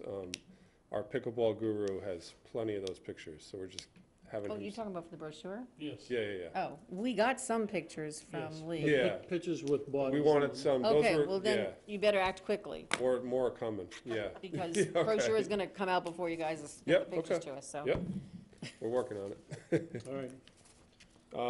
Okay, I'll go back to the first one. 2017 Article 29 was Brooks Park Phase 4.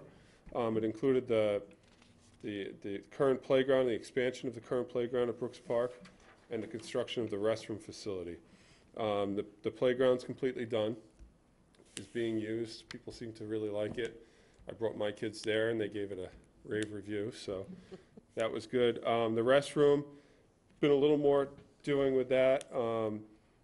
It's done. The construction of the restroom is done. We're just waiting for the final water hookup. We've paid out bills, $67,000 to the contractor. They are owed $12,000 and change. We're not paying that out until we make sure the water's hooked up and the water works in the building. And this included, obviously, the septic as well. So we're anticipating a turn back. The water hookup actually is going to be $1,000 less than that is on there. I just got updated on that. So we're going to be turning back about $1,300 when all is said and done. And that should be done this spring. Questions on this article? Chris, Mary, None.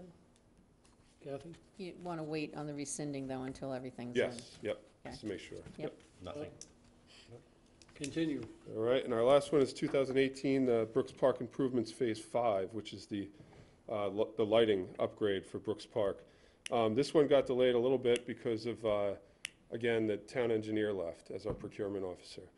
Specs were acquired from a couple different companies, put together and turned over.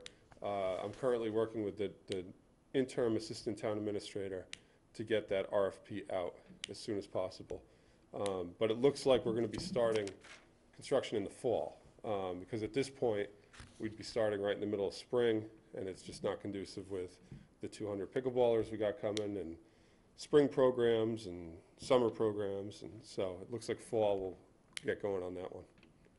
And there is a large contingency on this one.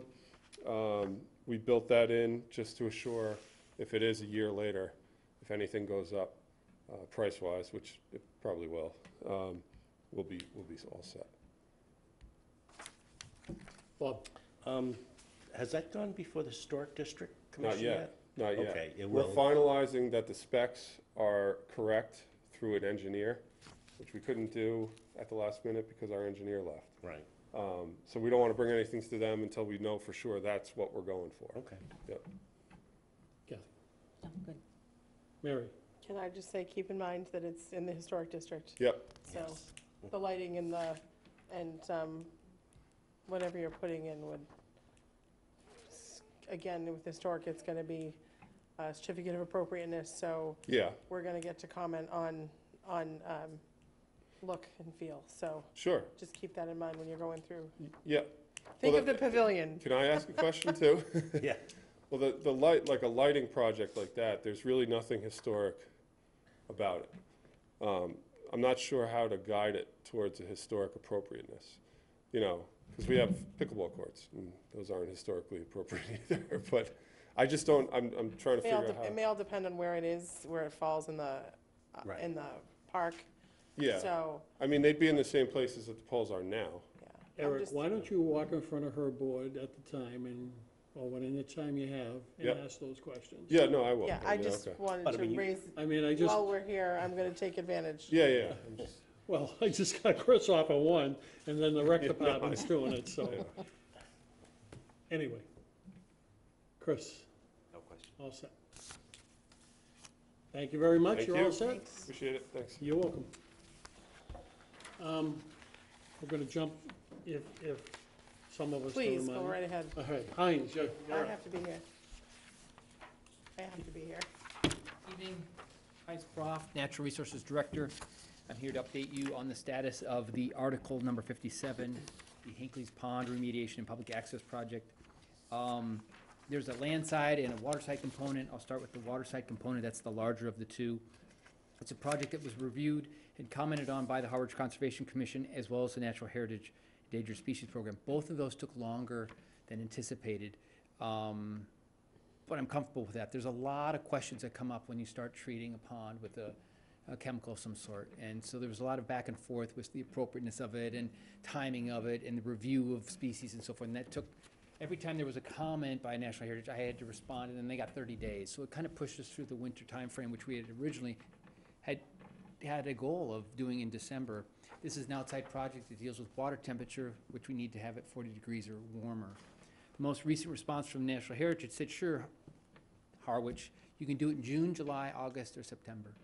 Well, June, July, August were off the table. That's when the pond's being used for boating and swimming and fishing. It has the most use. So we're now projecting after Labor Day and then be completed before October 1st, so it fulfills the National Heritage's order of conditions.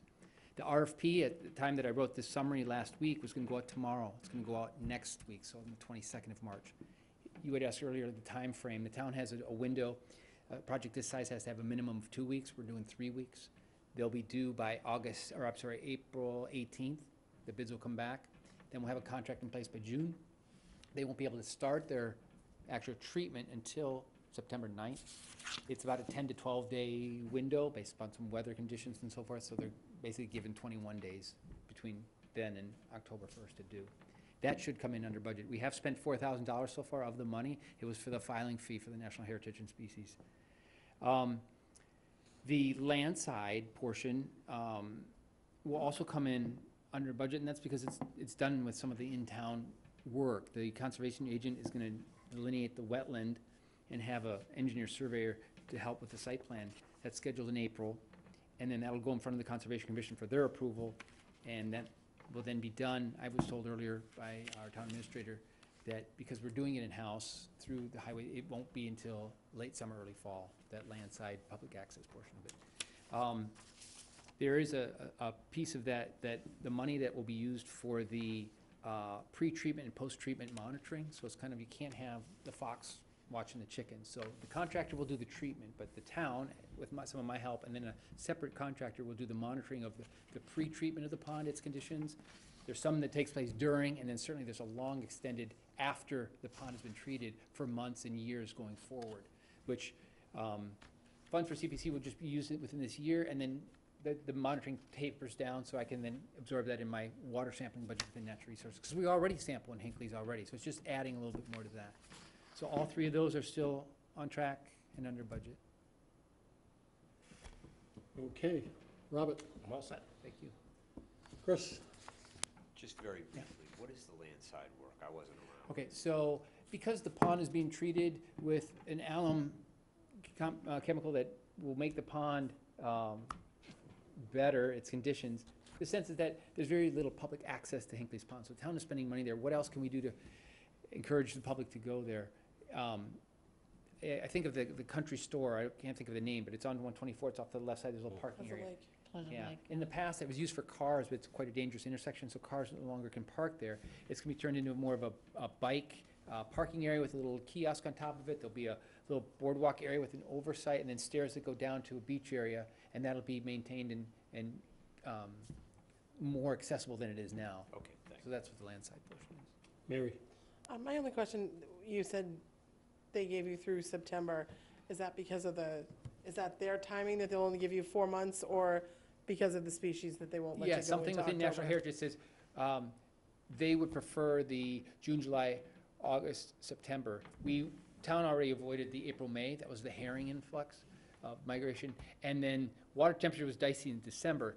They did have an option within their order of conditions if the town wanted to propose or come back with an extension into October. But I was already, I want to get this over with, so September's fine. It'll be still warmer than 40 degrees. It's after the big summer high period. It's after Labor Day. And so, for a 2-week period in September, I'd like to get this done. Can the public not use the pond when the alum treatment is in process? I was told they can use it, but it's one of those, if you can avoid it for, a week to 10 days, because the treatment is such that they checkerboard throughout the pond, so you never know which, what they did the day before and so forth. So I was told by the contractors that have already had interest in this, that while it's taking place, people can still use the pond, because they're only one section of the pond, and they're treating right there. So if you're So there'll swimming- still be boats Yeah, or oh, out on the absolutely. It's not gonna pond? shut the pond down, it's just the convenience. And then, because there's monitoring every day, that if in fact something were to go outside the plan of work, if there's something we'd need to deal with, for example, if there's a fish kill, that we'd have to deal with that. Don't anticipate that, but it's one of the things that happened 15 Yeah. years ago in a pond, so. And where would the staging be for the equipment for this? Well, they have a barge that they operate from, so it'll be on the land side, and so we're still looking at near the bike path or entrance. I think James Road has an access to the pond. They're gonna bring trucks that have the material that they need to transfer onto every day, and then leave with those trucks, so I don't, it's. So will they utilize that parking lot off of We're Headwaters? thinking about, Headwaters there, Yeah. or possibly, I mean, I'd hate to see the small area that's designated No, for the- bikes, yeah. even though the kiosk isn't there, not to even be That available for won't even be able, people. because it's too steep to get down. It's Okay. too steep. So the bike trail won't be. Bike trail, or even there's a small dirt road that goes Yeah. through the bog and in there too. Right, it's private though, right? Yeah, but we could approach them if we needed. Yeah, so the public bike trail isn't gonna be impeded at no. any point in time? Okay, and then, it says that the conservation agent is gonna delineate the wetland and then have an engineer and surveyor To site plan do the it. site plan. Since we don't have an engineer or a surveyor at this moment, Well, this is scheduled for April. I hope we have somebody by then. That's Okay. the delineation. And if they're not actually gonna do the work, the building of it, not till late summer, I think this timing would work Okay. out. That's All my, the information that was relayed to me. okay. Thank you. Anybody else from the board? Thank you very much for coming. Habitat?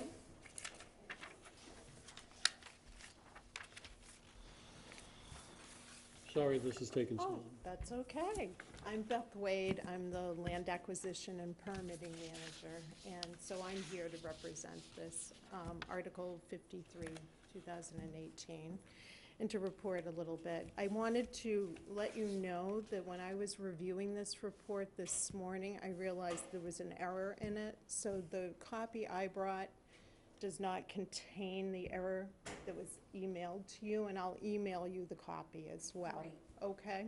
And that was, under the in process, it says application and issuance of building permits is scheduled for late summer, early fall.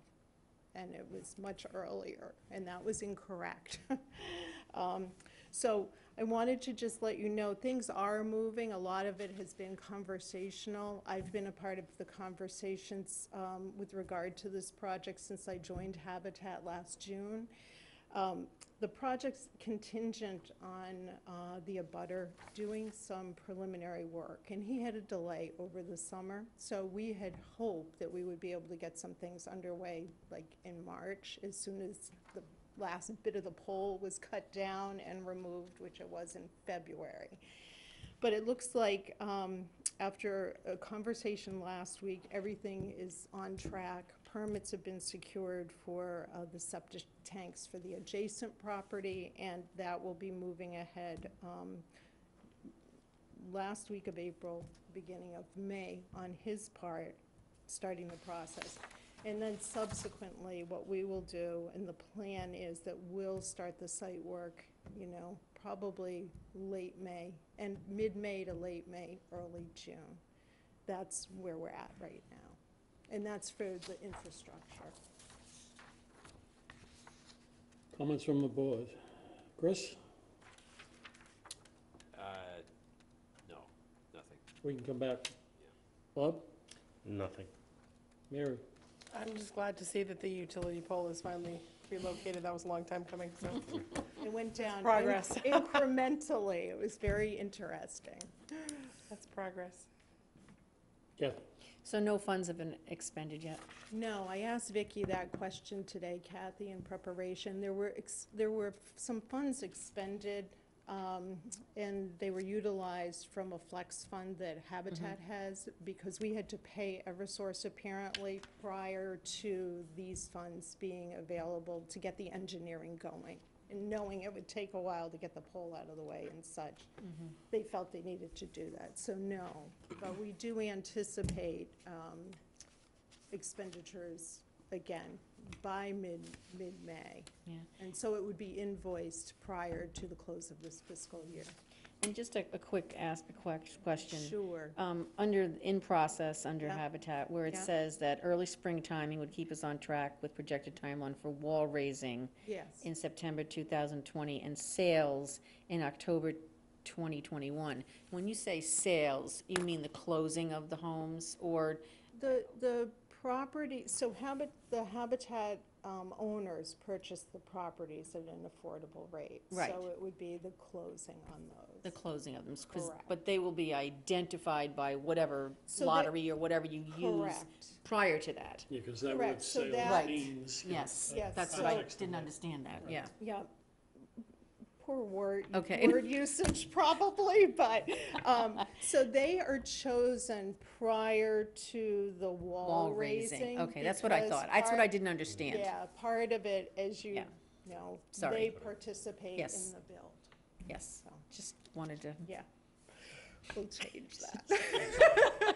Now it's my turn to tweak Kathy. Sure. I think we should ask about having a CPC plaque of some type, Oh, signage? yeah, for, upon the completion of the project. Well, they have so many organizations, I think, that help. They'd have to have a pretty big sign.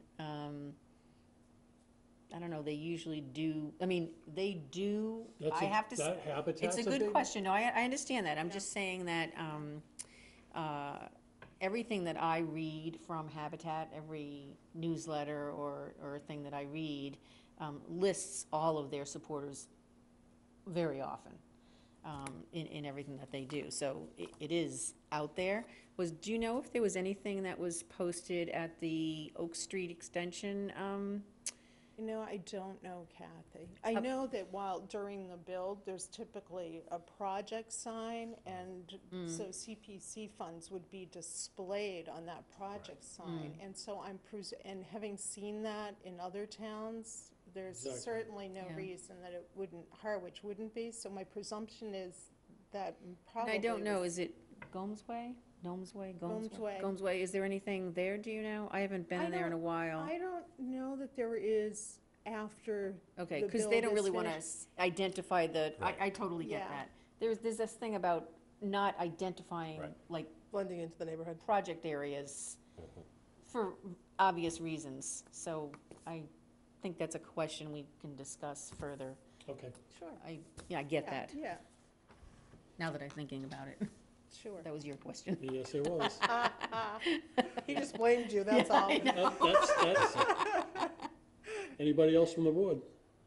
Thank you very much for You're- coming. You're very Thanks, welcome. Beth, sorry it took so Oh, long. no, not a problem. Thank you. This is like the rooster ordinance at the town meeting a few years ago. Nobody asked a question about the school budget, but the rooster ordinance took 35 minutes. We got that town meeting? Yes. Good night. Okay, moving on. Do you want to discuss the Albro Yes, House? we still have, I am sorry, I apologize. Mary, you're Yeah. up. Me? Yes. Yeah. I'm not Albro House. No, but I was gonna say, we can Yes. do you next. Let me move. Great.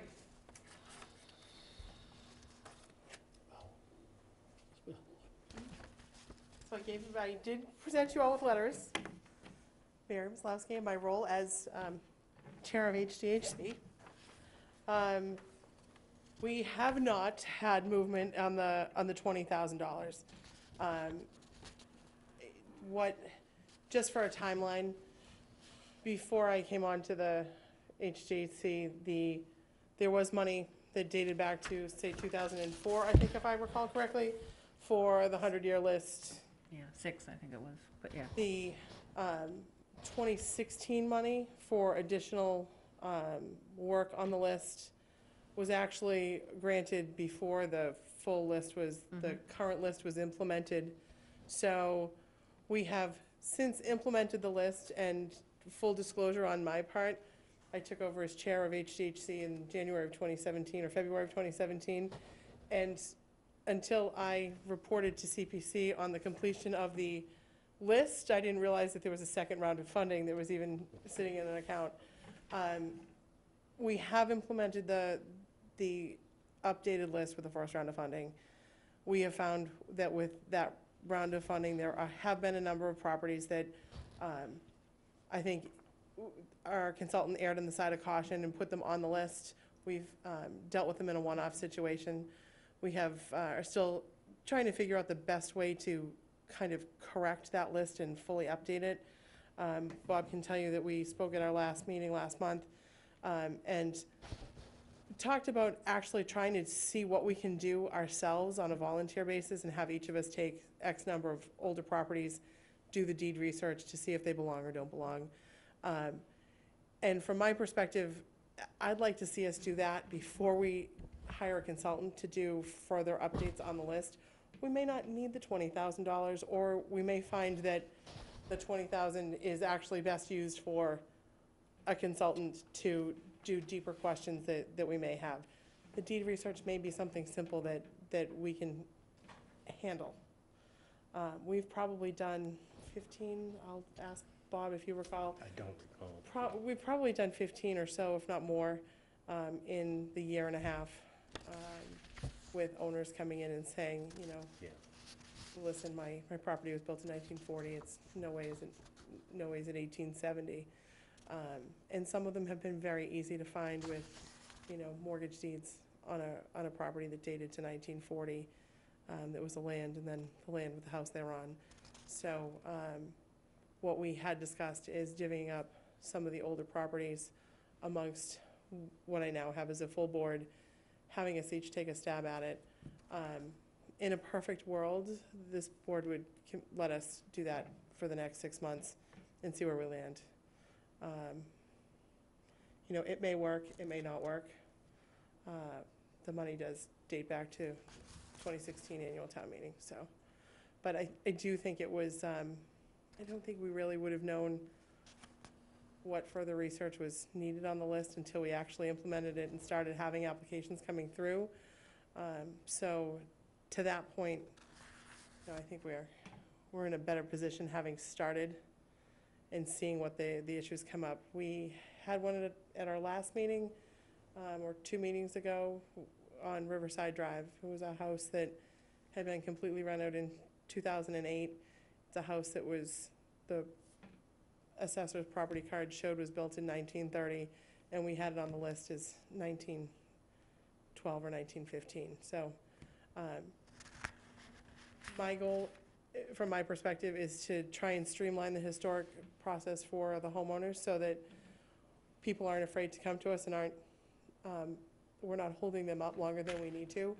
So having had that discussion with the board, we've had consensus that the right thing to do is to try and do the deed research on some of these older properties that are questionable and try and fix it so that we can speed the process up. Chris? I would only say that I think divvying work up among board members on a volunteer basis sounds valiant, but not practical. I didn't say it was gonna work, I said we suggested it and we're gonna try it. I'm not sure I would even try it, but that's your call, I guess. Understood. Anything else, Chris? Kathy? I'm just a little confused. So, these one-offs. Yep. Okay, could you explain that terminology? Sure. So what happens is somebody goes into the building department for a building permit, and what happens at the building department is those applications are reviewed by historic, Board of Health, planning. One of the things that they check off is the 100-year inventory list. Right. So if the street address is listed on that 100-year list, they are held up, they are told that they have to do a notice of intent to HDHC. Now, for a notice of intent, which is the application under our demolition delay bylaw, that requires notice, notice to abutters, it requires publication in the newspaper. So you're instantly delaying somebody a month to 6 weeks. So what we've tried to do, and I think we've been pretty successful at it, is when the opportunity arises to let them come into the next meeting available, make their pitch to us. They Without bring, filing a notice of intent. correct, so that they can at least talk to the board, say, hey, you know, I know it's on the list, I don't think it belongs, and that's exactly what happened the last time. Sometimes it's a garage, sometimes it's, you know, the property card will bear it out. How many of these one-offs have you had so far? I would estimate, a low estimate of at least 15. Okay, so these are properties that were already identified on the property inventory list by an experienced. By our consultant. Right, and so, but you're suggesting now that future, moving into properties that may have come to your attention, be looked at first by the committee? No, what I'm suggesting is that we look at the list, and we take a look at properties that are dated, say, 1915 to, say, 1920, 22, 23. See how many of those there are first, and then do some quick deed research and look at the property cards. The property cards are online on the town website, and most of the deeds you can access, just to see if we can find out relatively easily whether that property was built. But didn't the consultant do that? No. So the consultant did my understanding of how this was done was by look and feel and by other research. So it was a visual survey, and there was some other backup work that was done.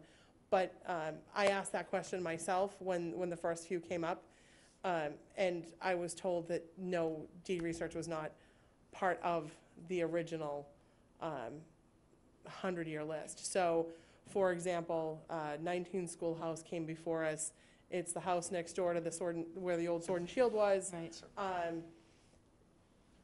Demo had started, the question came up, wait a minute, it wasn't 100, Yeah. the building wasn't 100 years. It was put on at 1915, it was listed as 1915. Because of the style of the home, it looked like a kit house, so the age visually made sense. However, when you looked at the deed research, Bill Kroll had actually represented the owner, and Bill Kroll's grandparents had actually deeded the property I want to say in the 40s, if I remember correctly. So the property deeds from the Registry of Deeds pretty much spelled it out. There was a mortgage deed that said the transfer of the land from Kroll to the other family, and then there was the mortgage deed from the bank that said, securing the mortgage on the land with the house built thereon that was dated in the 40s. So that's, from my perspective, pretty good indication that the house wasn't built until the 1940s. So those are the kinds of backup information that we're looking towards. We had one with, the dry cleaning place on Doan Road in Harwich Port, Cranberry Dry Cleaning. That was listed as 1840 or something. Pretty clearly, that was a typo on the property card downstairs. It should have said 1940 or 1937. So owner came before us because they were having work done. The builders held up at the building department. They come forward and they say, not 1830, 1930, and not within the 100 years. So we have had a number of those. It makes me concerned that our 26,000 that we allocated for those 4 big piles that you presented us with at one of the meetings of all the property inventory are somewhat questionable in terms of their usage. Like your usage as a committee, yeah, you can do a little deed research if somebody comes in and says, oh yeah, that's clear. But are these inventories used for other things? Like if somebody I think one of the original thoughts was if some area wanted to apply for some historic registry significance as an area, we would be able to use these. And now I'm understanding that this is somewhat questionable. Some of them are very blatant, and it's very obvious that the building is of the right age. It really is. I think what we've seen is, what's been common to a lot of the ones that we've seen are things like, there have been a number that have been listed at 1915, and I think those are the ones that maybe weren't sure, because that was your 100-year at the time. So I think some of those you'd look at. There's also kind of passage of time. We're now 3-4 years down the line from when the original research was done.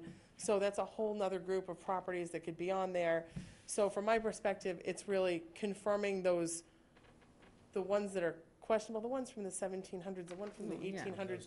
There's no question on a lot of those. There's no question on the Captain's Row houses. There's really not a lot of question on, properties down off Ocean Ave and down in the campground. It's even coming up Bank Street, you pretty much know most of those houses really are the age that they are. I think there are some, like the house on Schoolhouse, that legitimately looked like a kit. We actually had the consultant come in and talk to us, and she brought a Sears and Roebuck book and showed a kit that looked exactly like the house. So I don't think it was based on the specs that she was following at the time. The deed research wasn't built into the project, so I can understand that. I just, from my perspective, the deeds may prove out, and it seems to me that it might be worth our effort doing it. And I think if we try and do 5 or 10 apiece and see where we land with them, we'll know whether it's something that really requires kind of real work and to hire a professional to do it. This is not my bailiwick. You have a specific concern. Yeah, I do. What is it? Well, my concern is that we allocated an additional 20,000 for, I think, I don't have it in front of me, the application, but for sort of further work. And in addition, I think sort of, we even indicated, it was indicated some sort of more more specifics, okay? And so I guess what I'm saying now is that I don't have an issue with, you taking 6 months to try to, get a better handle on this. But I will say that if you decide as a group to move forward and put out an RFP for a consultant, that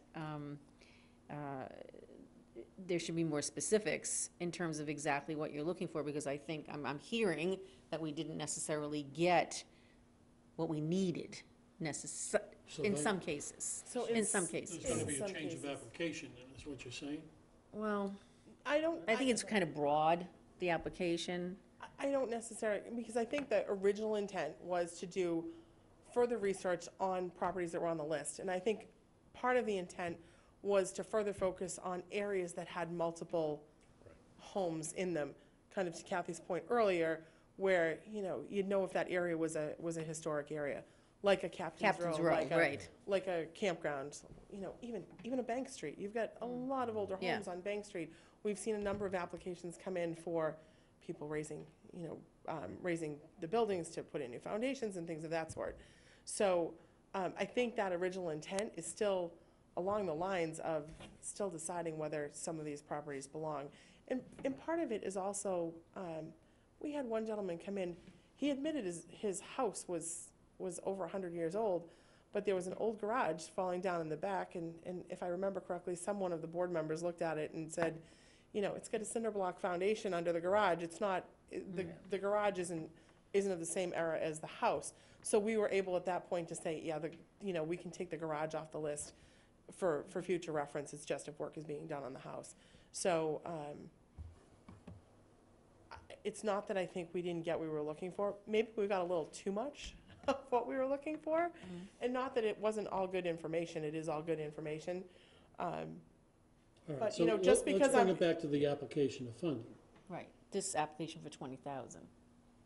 Yeah, I'm concerned that, well, number one, I think you have full plates on the Historic Commission, from what I understand.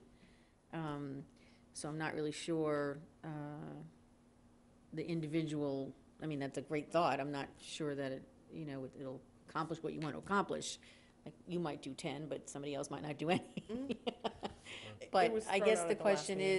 is, I think maybe we need to take a look at that request for 20,000 and maybe really look at, it may need to be reapplied for in terms of really identifying what you might want to use another source of funding for.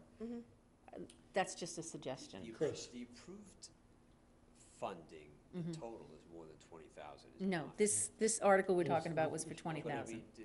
But there are unused funds that precede? No, No. no, that's all closed out. Okay. It was got 26,000. Okay. But it was an article from 2006, 2008 that languished until 2016 or 17.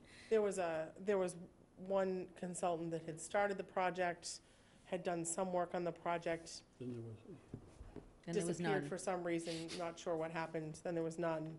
Yeah. So there was a second consultant that kind of finished the work, and then I think that second consultant was involved in kind of drafting the article or kind of thoughts on what the next step would be in beefing up the list a little bit further.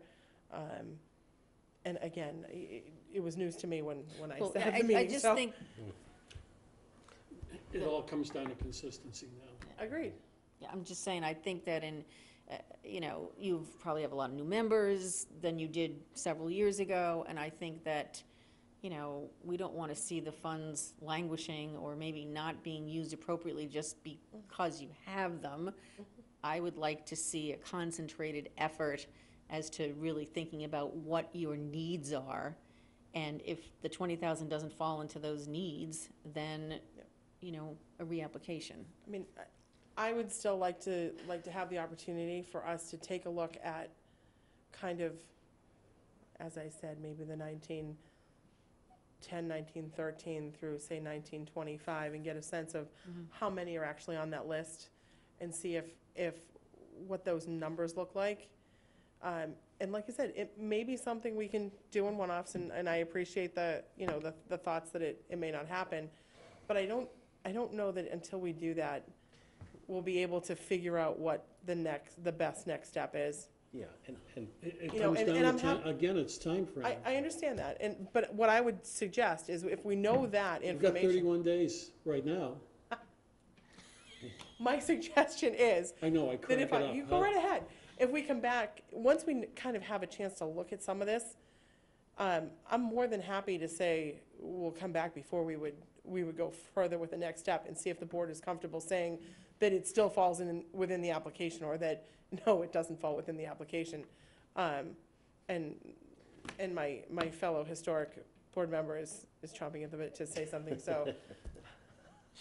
Oh, If I I'm a may. mayor, put him off. And Chris, by the way, anything he else? is actually the representative, not me, so. Right. Go ahead, No, Paul. no, I mean, part of it, part of this exercise we want to go through and is to find out how, if there really is a problem, because it is embarrassing to the town and to us when somebody comes in and says, and they're held up for something that's really not necessarily held up. And that's, to me, that's our priority, is to clean that part up. And we may actually have to go out and get a contractor, and I don't think it'd be a big contract, but to go through even the whole list to compare it to the records, and at least get that cleaned up. I'd hate to, you know, have to wait for another 18 or 2 years to clean that up. There's X amount of dollars there now. The expenditure has been Zero. zero. You're looking for a different type of process, or you're looking to renew a process that's already taking place to some extent. No, I think it's, To me, that's, so I will defend that a little bit and say, there was the original project was to create a list. I think two different people can look at creating a list in different ways. A historic preservation person is gonna look at it maybe a little bit different than I will as a lawyer. So, for me, I was surprised that deed research wasn't done, because to me, that's how you'd start. You'd look at the property cards. But like minds can think very differently on the matter.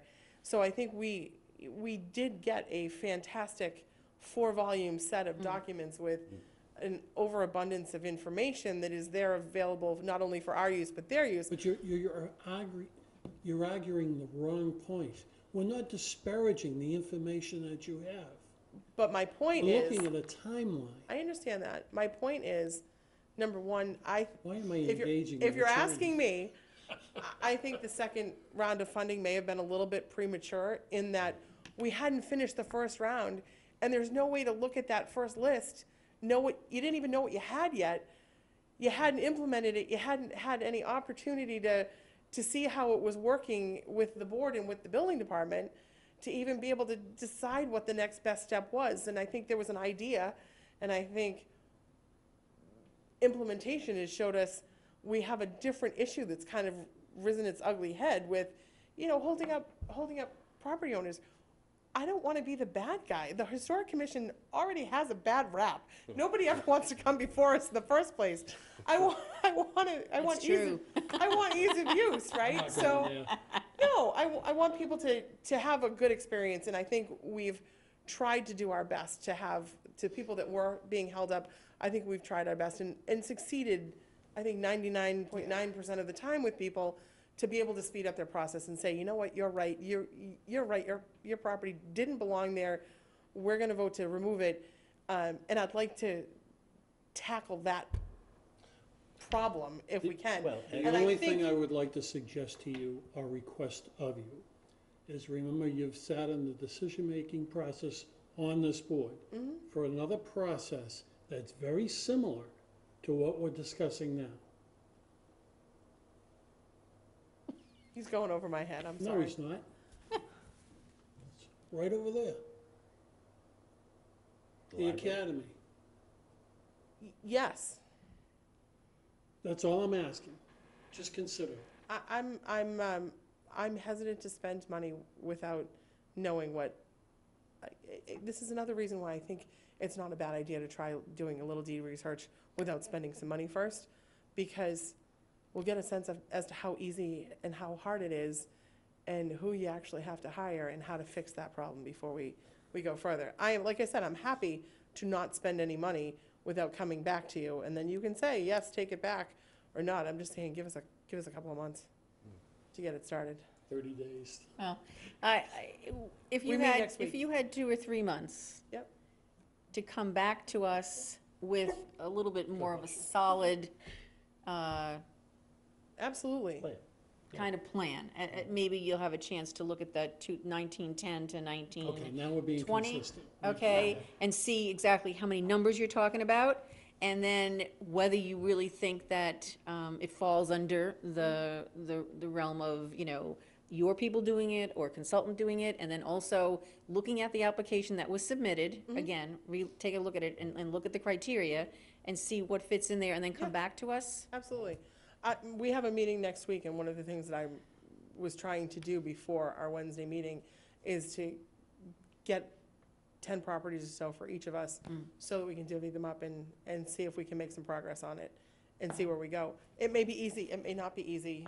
You know, for some, it might be a property card online. Right. For others, it might be, you know, ridiculous deed I mean, this is research. the unglamorous part of the whole thing, so. It absolutely is. you know. It absolutely is.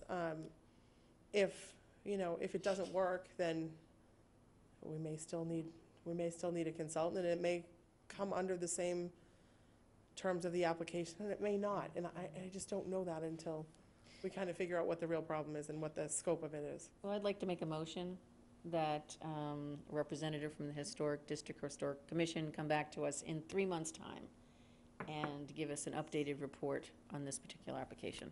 Happy to. Do I hear a second? I'll second it. I second it. Okay, there's a motion on the floor and second. All those in favor? Aye. Aye.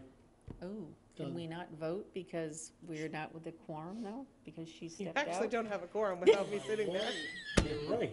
Okay, You're in the room, though. so it's cut out. All right, so Forget it. we do, We're just I mean, asking, technically we'd like there's you to come back in 3 months. How's that? Informally, if the informal discussion as this was, I'd be happy to. It doesn't, Okay. you know, Well, we'll just because put we you on can't the- spend any money until we do until we Right. put a proposal together anyway, and No, I know, I'm, Jan's got it. She's Okay. gonna put you on the agenda. okay. June. In 3 months is June. so is my cohort next, and will she have the same problem that I just did? You'll find out. Thank you very much for No, your I mean- presentation. I mean, from a quorum issue. Kathy? Okay. We're all wearing double hats tonight.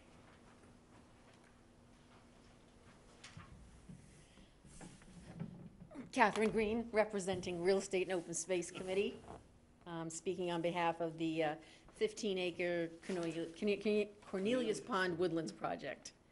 I think you all received a timeline.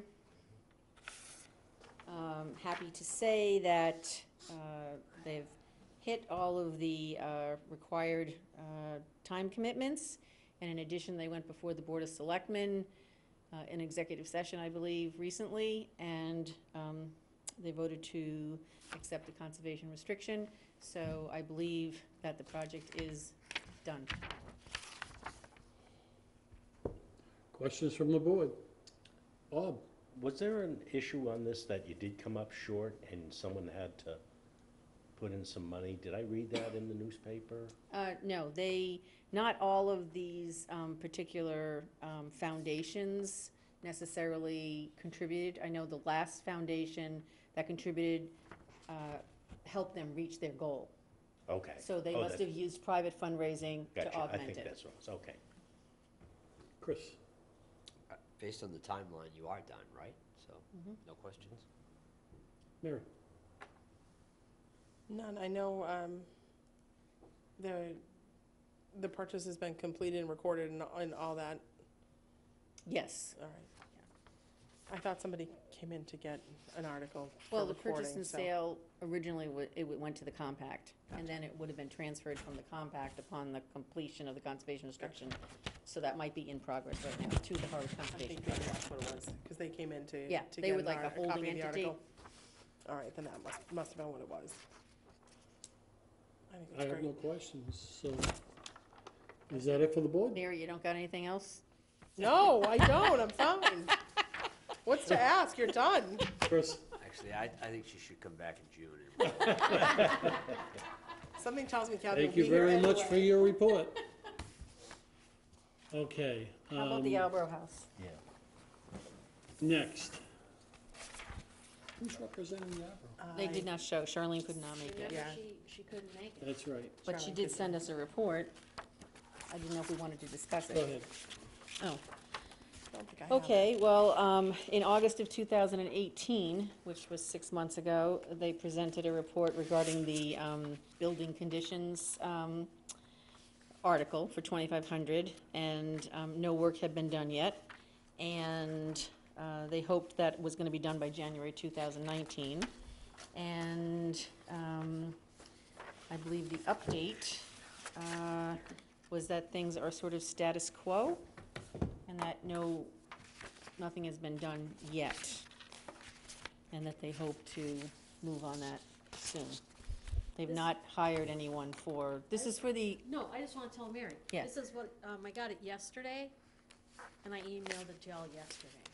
I- Didn't I- print it. Yeah. Yeah, I mean, I probably should never have mailed these updates, but I thought if you read them before the meeting, Right, you might have which I did. questions, but I don't think I'll do that again. Yeah. They all came in, and I thought, you Yeah. guys don't read the right, emails. confusing, right.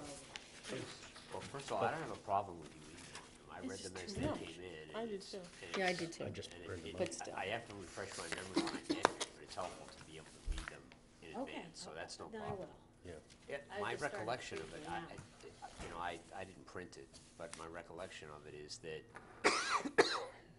there were personal issues that got in the way of anybody making any progress on anything, really. So it hasn't gone anywhere. So, Just I think there presenting. was some commitment in it that it's about to go someplace, but not yet. So I just question though, it does say that they spent most of the money, only 2,000 remains? No, that's a different article. Oh, I'm referring to the article for the Albro House status, which was Article 50 in the 2018 meeting. Gotcha. I Okay, see the different that articles now. 2,500 Yep. for, you know, No, cocktail? no, it's not. Nothing's happened yet. Gotcha. I guess my only concern is that the Albro House has been one of the properties that has been included on this land warrant article for possible transfer of custody from the Board of Selectmen to the Affordable Housing Trust for potential different ideas for how it might fit into the affordable housing picture. And we're going to be asked to vote on that, and this hasn't even been done in terms of an assessment. You know, I'm just like, every time we're brought something, it's like imminent. Everything has to be done now, there's such a rush, everything's falling apart, whatever, and then we go 3 years, and, you know, things like a sculpture is still flaking away, for lack of another example. So that's just my only concern in bringing this up. Mary? My only comment on this one is, I think that they were gonna hire a structural engineer to do a fairly inexpensive structural assessment on it. It's gonna that's gonna need to happen whether it's still in the custody and control of the Board of Selectmen, or if it's under the custody and control of the Affordable Housing Trust. So, I mean, I'm a little less concerned about the fact that it hasn't happened and there's a town meeting article, because I think it can't be used for housing until they do that assessment anyway. No, but they're using it now, Using it- so, you know, I mean. Right, but a different- But there's liability issues, there's, you know, there's the whole question of use of the Albro House, which has been bandied about for years and years and years. And, you know, they want us to pass a town meeting, us to change its use, and I'm talking as a taxpayer now. Understood. You know, I'm not really sure what we're walking into. That's my only point. Understood. And I don't have an answer, I'm just bringing this up as a point of reference. I see your point. You want me to go to the other article? Chairman? Face. Okay. The other article was Article 30 from 2016. It was the Arbor House ramp access, porch, and door replacement. And everything had been completed except for about $2,100 worth. There were 2 elements that remained to be completed, and those same 2 elements remain to be completed now, 6 months later. And we do have a line in the report that says that they will be addressed this spring. So.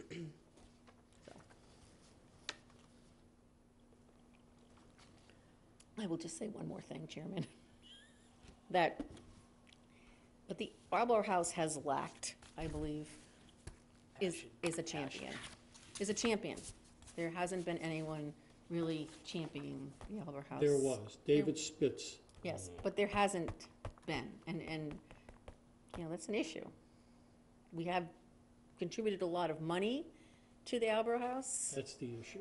and then say it is turned over to the Housing Trust, okay? Then how much money from the Housing Trust might be needed, which is money we've also funded, to, you know, bring it up to whatever code it needs to be brought up to be used in the way that they're thinking about using it.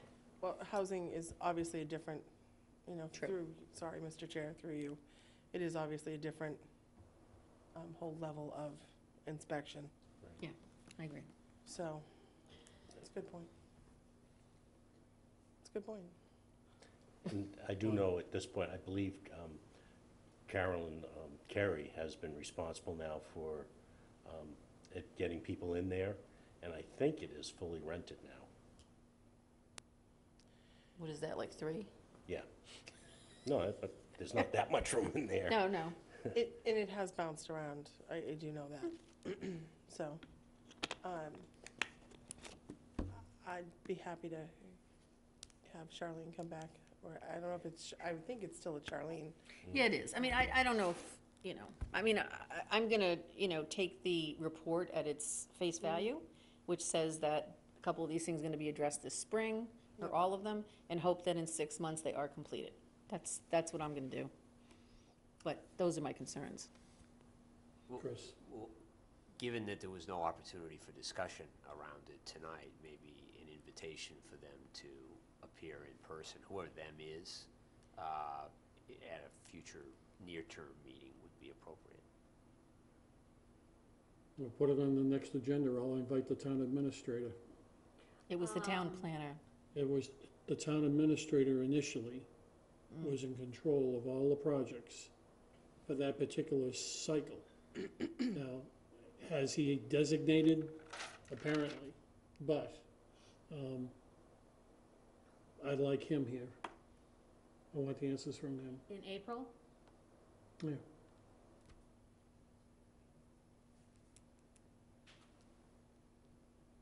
The answers have to come from somewhere.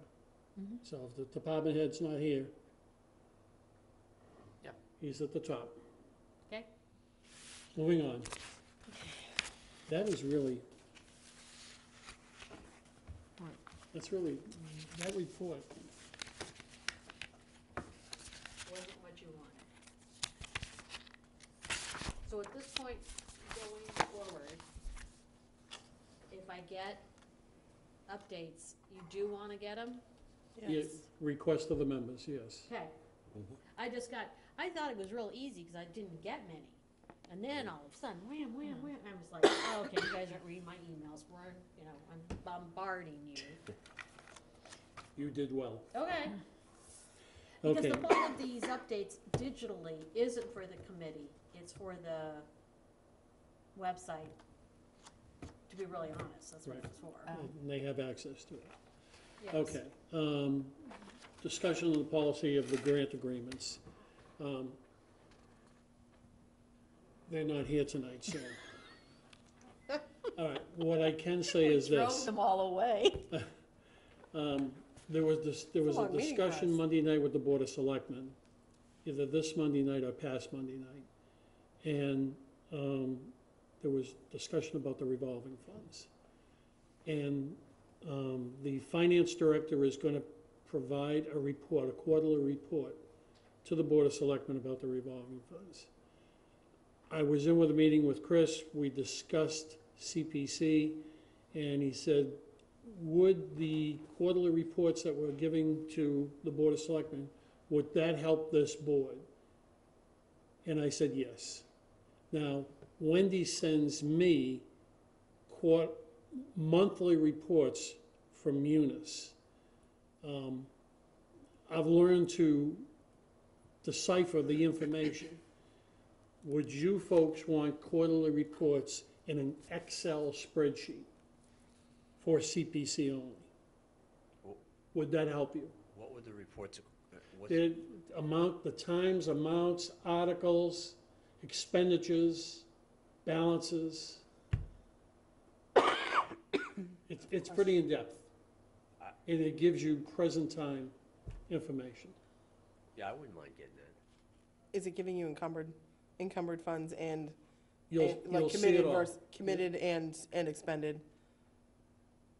So, Yes, it's a So, full Excel. You're all right. right, if it's got encumbered funds, then I think that's helpful, because I don't know that every 3 months they're gonna necessarily expend under them, but if it's got In encumbered, particular then one. at least you'd know that a contract signed and money is committed to go forward, so. All right, so my question is, to you, would that help you Yes, with your deliberations? yes.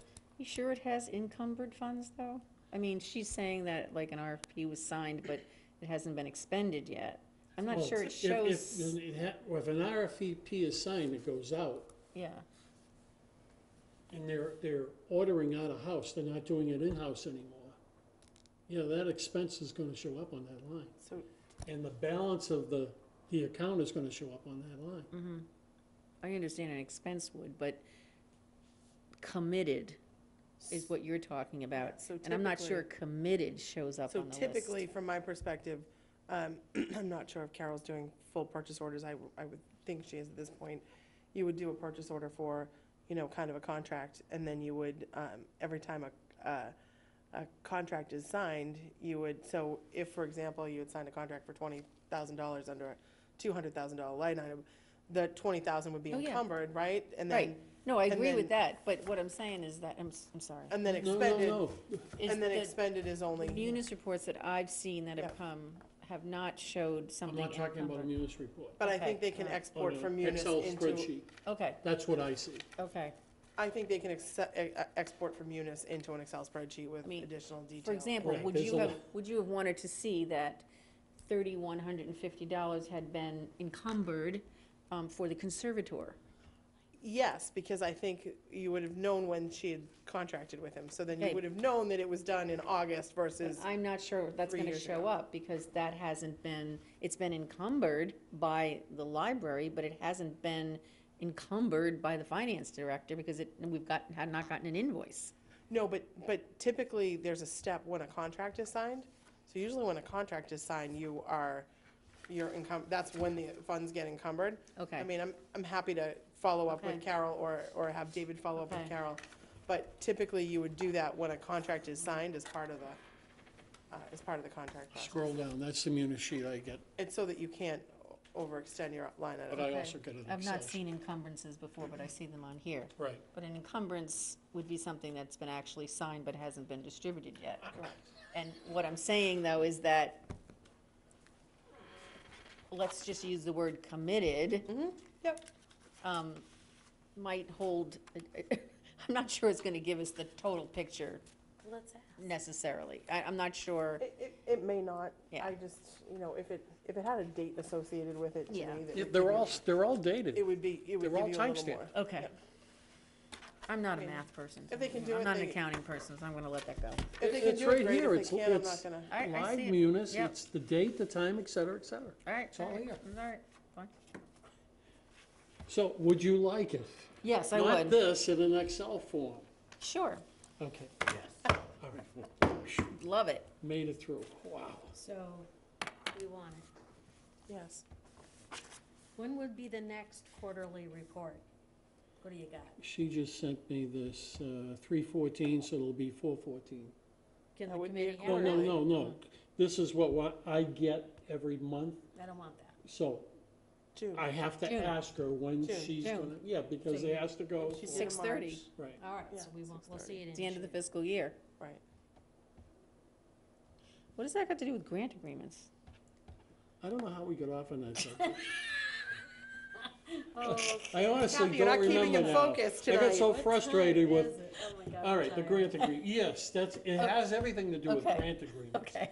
Because we were not, that was gonna serve as a vehicle not to have a grant agreement for town assets. Now, I've already met with Attorney Giorgio, and the town administrator is aware of this. I'm requesting that everything that goes through CPC is a grant agreement. Internal and external entities. And the coalition has an agreement online that all you folks can access and take a look at. And right now, I'm working with the finance director to whether she wants to do an in-house grant agreement that Copeland and Page has already approved for use for interior and exterior, or we want to use the coalition's grant agreement. That's something for you folks to research, and we'll have a discussion next month on it. Because after the town meeting, I want the grant agreements in place, if that's the way the board chooses to go. David, what do you mean by interior and exterior?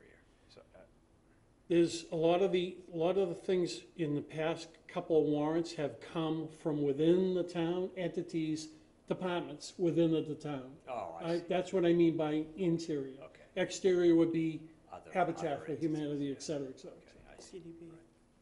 Sorry, it's that construction. So you're suggesting that there be that if a CPC grant is granted, Yep. or request is granted, that there would be a formal agreement of sorts? Correct. I see. And they've gone through the arguments of who has the ability to sign and because of the Board of Selectmen controlling the budgets and et cetera. Well, it's in place across the state. The coalition has developed it, or DOR has developed it, the coalition uses it. It's available for you to look at. Yeah, so what are you asking us to do? Do the research, take a look at the grant agreement, The multiple or just the the one one that from the found? coalition. From the coalition? Yeah, and then you can request from the finance director a copy of the one that Copeland and Page uses Okay. as a grant agreement for the town. Okay, so you're asking which one to use? Or are you asking, should we be I'm enforcing not the asking grant? anything, I'm letting you folks do the research and make the decision, But I'm not sure what we're deciding As to on. whether, whether or That's- not we're gonna use a grant agreement. Oh, okay, At all. And which- okay, and okay, which that's one you that- wanna I use. I'm missed sorry, I that. was unclear. Yeah, And which one you want to use? and which one? Okay.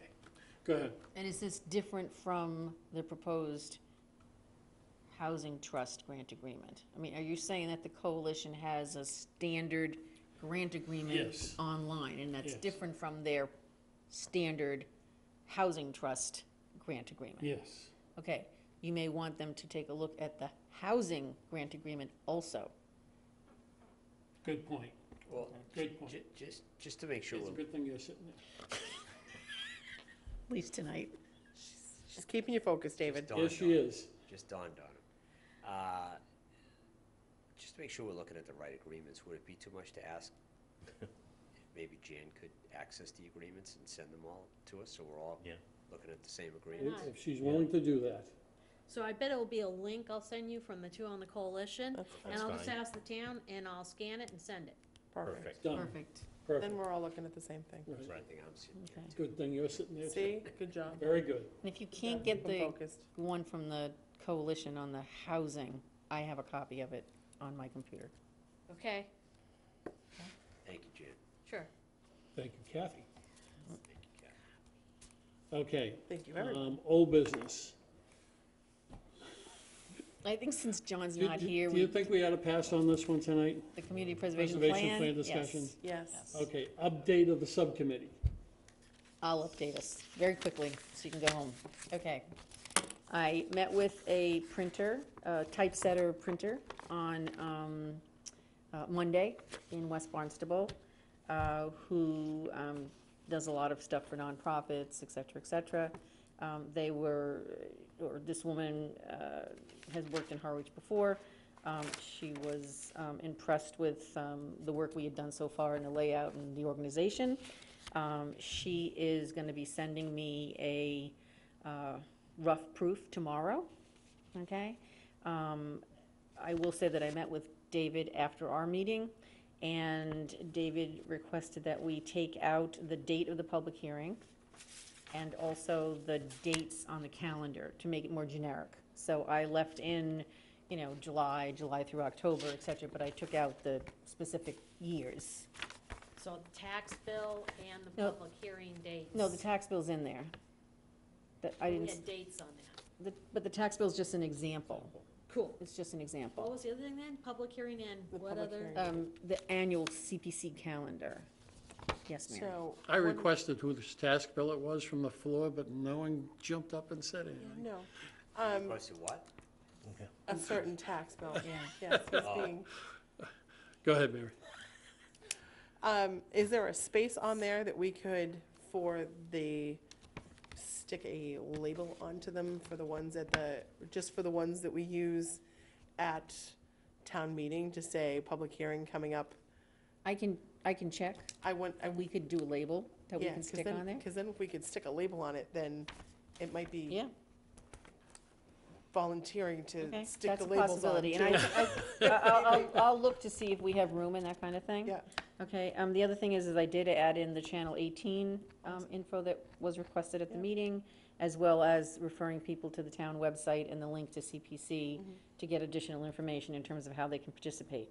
I also solicited pictures, Chris and I solicited pictures from Brooks Free Library, Recreation Department in terms of the pickleball courses, White House Field. I've got a picture of Muddy Creek in terms of what the, you know, trying to represent the different areas. And so we have an assortment of pictures, like maybe 4 might be able to be used. If anybody doesn't have any problems with that. Yeah, Yes. only one, how about the Crow Barn, Yeah, who would have pictures of that? Historical Society? Okay, Historic Commission, Historic Society. in what format? Like, Oh, I don't know. like, You'd have to could you ask. email me a Jay. picture that I could email to her? Yeah, I'll take care of Bob's that. probably the better person to get in touch with the Could you Historic do that Society sooner than I am. later? Yeah. So that we'd Pass have the a buck out, wouldn't choice? Yeah, that'd be No, great. I just, he Um, has dealings with them. I will say 2 things. We wanted to use the town seal on the front, and we've been told we cannot use the town seal. Follow up, we may be able to, so. You know, I We'll talk have, about it tomorrow. I have a Okay. copy of the original town seal. Well, the seal is in the custody and control of the town clerk, so. Okay. Yes. Okay, will you You get said back that. to me tomorrow? I will. Okay, in the event that we can't use the town seal, okay, is there some other something that we could use? Like, I don't want to use the town hall. Why couldn't we use the seal to start with? We're not, it's not a Because it's- political, Because it's under the custody and control of the town clerk, and it needs her approval before we can use it. Nobody's supposed to use the town seal without, Did you We'll have want to town clerk's show approval. one of these to Anita? I will if I you never have- even if you thought have of it. it. I have, Yep. I never If you even can- thought of it. If you have one, I'll I take one. have it on scan and That's fine, I'll send it to you. okay, perfect. good, Email good. it to you. And I it's, did- on it's, the it's things I changed a scanned, little. I did Okay. include that in, I have it for the minutes Yeah, perfect. for the February 19th, but I didn't send you that since everybody had it. Okay, But I'll so send it to if you you can tomorrow. send her, then that'd be great. Perfect. Is I'll there look at it anything tomorrow. else, though, while we're meeting right now, that we may want to use in place of the town seal if we can't use it? Draft. Think What? quick. Say it David's again. photo? What ab- I'm David. is- Real bad here. What about a picture of the library now that it's painted? Yeah, there you go. That would be great. Did you hear Chris? Yes, I heard him. I did, Dave's photo. and I'm looking at David's face. Chris. It was. I have to believe they'll let us use the seal, it's essentially. Okay, but if we cannot use the seal, is there another suggestion? I would, what about the library? I would In the do front of the the library? The because library of Brooks, it's just been done. Brooks Academy. Okay, Well, Brooks Academy is, No, the I the think paint's a the little library's- I chipping want to right tell now. you, though, that this particular person that I went to has a gazillion historic photos from the town of Harwich, Yeah. and she had some pictures of the Brooks Academy Museum back in the, I think it was the 70s. What about the? It was stellar, Yep, Really? stellar. It was a beautiful Yes, it picture. Was that when it was lavender? It was like a pale kind Yeah, of. it was lavender. Was lavender? Oh, No, didn't that look was one of the original colors. I bet it was. Anyway, researched. so what do we want to use? I How mean, about are there any photographs of the print shop in Harwich, boy? The original, it's still standing. but have it's in the But have campgrounds. CPA funds been used for it? We want to, well, Yeah. Well, what I about, agree. I'm just we're thinking not going to use the historic. town seal. you've got several CPA photos Yeah. throughout the body of the brochure. Right. Just asking, if you can't use the seal, should it be replaced by something like like a typical Cape Cod shot, like the Chamber of Commerce uses, or something like that? I can't anticipate why we can't use the seal. Yeah, that would be a shock. It truly would be. It's just a matter of asking. That was the point. It's a We town don't have brochure. our own logo, so short of that. So we'll find out tomorrow, okay? Can we just, CPC alert.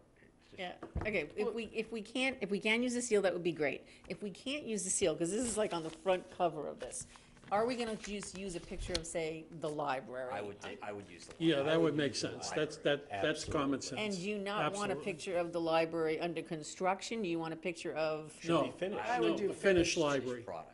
Yeah, exactly. and if not the finished product, then I would say the alternative to that is pick one of the historic pictures that,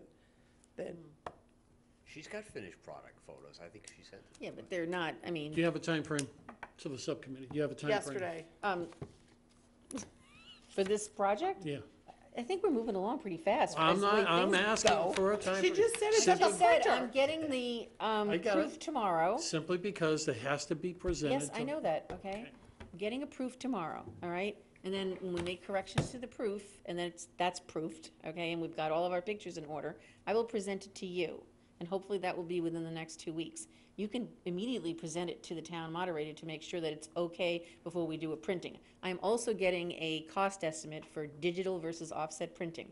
The question is how much do we want to run off in the first thing? I was thinking like 1,000, which is a moderate Exactly. number, okay? Okay, well, that's all I have to say.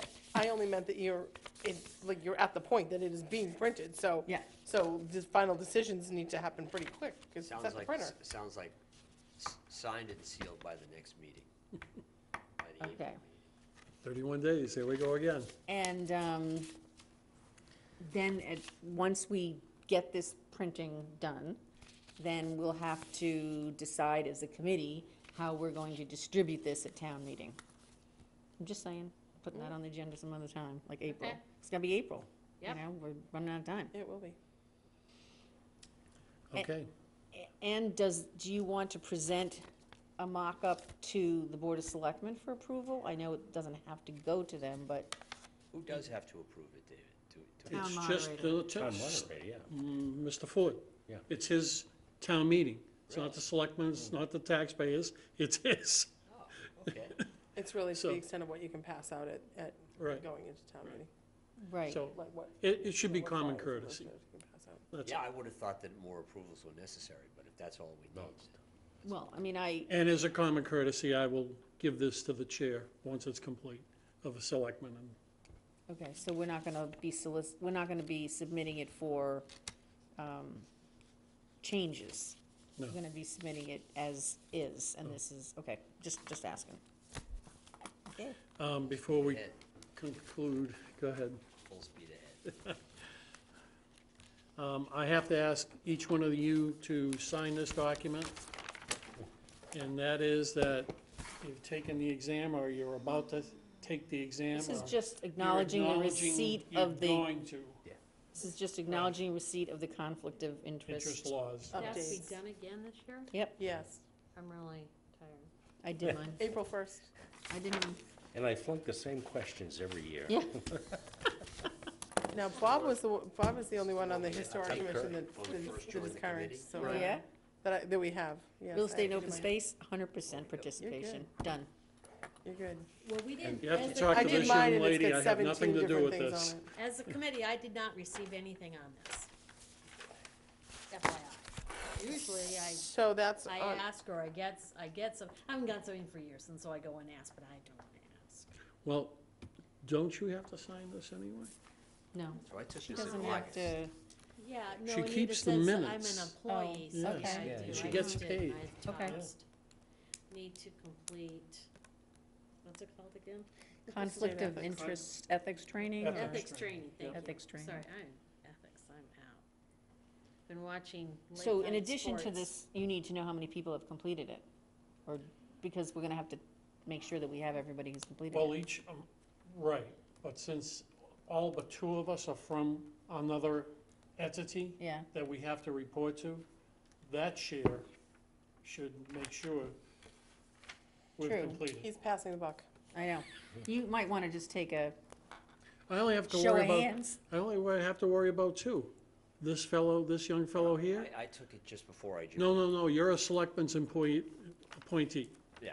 And who's the second selectman? We don't have one. There isn't one. So I just have to Jan worry is the about you. second person. No, All the other chairs have to worry about all the other people Right, at this but I table. think Actually, it have would to take that again. When did you Yes. take it? When I did you, took it, I think, in August.